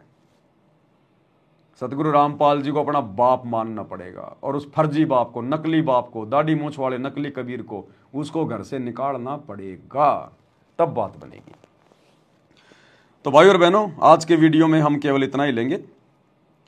और दास छोटी सी आप लोगों को सूचना देना चाहता है। अभी ये 2 दिन का पाखंड चलेगा देश भर में, होली का और ये दुलंडी का। अब हम तो इस पाखंड में आते ना जाते, ना हमें अच्छा लगता, लेकिन दास जहाँ पे रह रहा है वहाँ मजबूरी है। 2 दिन ये लोग मिलके अपना कोई प्रोग्राम करते हैं, तो यहाँ पर कोई डीजे वाजे लगाएंगे, टेंट वांट लगा लोगों के इन्होंने सेट कर दिया पूरा। तो 2 दिन यहाँ पर डीजे बजेगा दिन रात, पागलों की तरह। कोई शराब पी के, कोई रंग लगा के नाचेंगे, उड़दंग मचाएंगे, अश्लीलता फैलाएंगे। ये भड़वागिरी लोग शुरू करेंगे, 2 दिन चलेगी ये। तो इसलिए दास 2 दिन तक लाइव नहीं आएगा, परमात्मा कोई और सेवा करवाएंगे छोटी मोटी। तो कल और परसों यानी ये 2 दिन का है ना, दीपावली का और ये धुलंडी का, तो 2 दिन यहाँ पर पाखंड चलेगा पूरा, हर जगह चलता है ये डीजे वाजे लगा के। तो अपन लाइव आ नहीं पाएंगे क्योंकि फिर अपन डिस्टर्ब होंगे। तो कल और परसों दास लाइव नहीं आ पाएगा। तो सभी भाई बहन ज़्यादा से ज़्यादा परमात्मा का सत्संग सुने, ज़्यादा से ज़्यादा परमात्मा का भजन करें। और हमने किसी भी प्रकार से इस पाखंड में पाव नहीं देना है। हमने उस दिन, धुलंडी के दिन विशेषकर, जिस दिन ये रंग वांग डालते हैं, अपने घर में बैठे रहो, बाहर निकलो ही मत उस दिन आप, क्योंकि वैसे भी छुट्टी होती है काम धंधे की। तो बाहर निकलो ही मत, अपनी भक्ति पे लगे रहो, अपना सत्संग सुन लो गुरु जी का, सो जाओ, और भी कुछ नहीं है तो पड़े पड़े अपने मंत्र कर लो, अपना सुमरण कर लो, कोई साथ संगति का वीडियो देख लो। तो 2 दिन सभी भाई बहन परमात्मा की भक्ति ज़्यादा ज़्यादा करेंगे अपन, और उसके बाद फिर दास लाइव आएगा, व्हाट्सएप के ग्रुप में मैसेज डाल देगा। तो आज के वीडियो में केवल इतना ही। परमात्मा हम सबको सद्बुद्धि दे, आशीर्वाद दें। बंदी छोड़ सतगुरु रामपाल जी भगवान की जय। भाई जो गुरु वचन पे डट गे, कट गे फंद 84।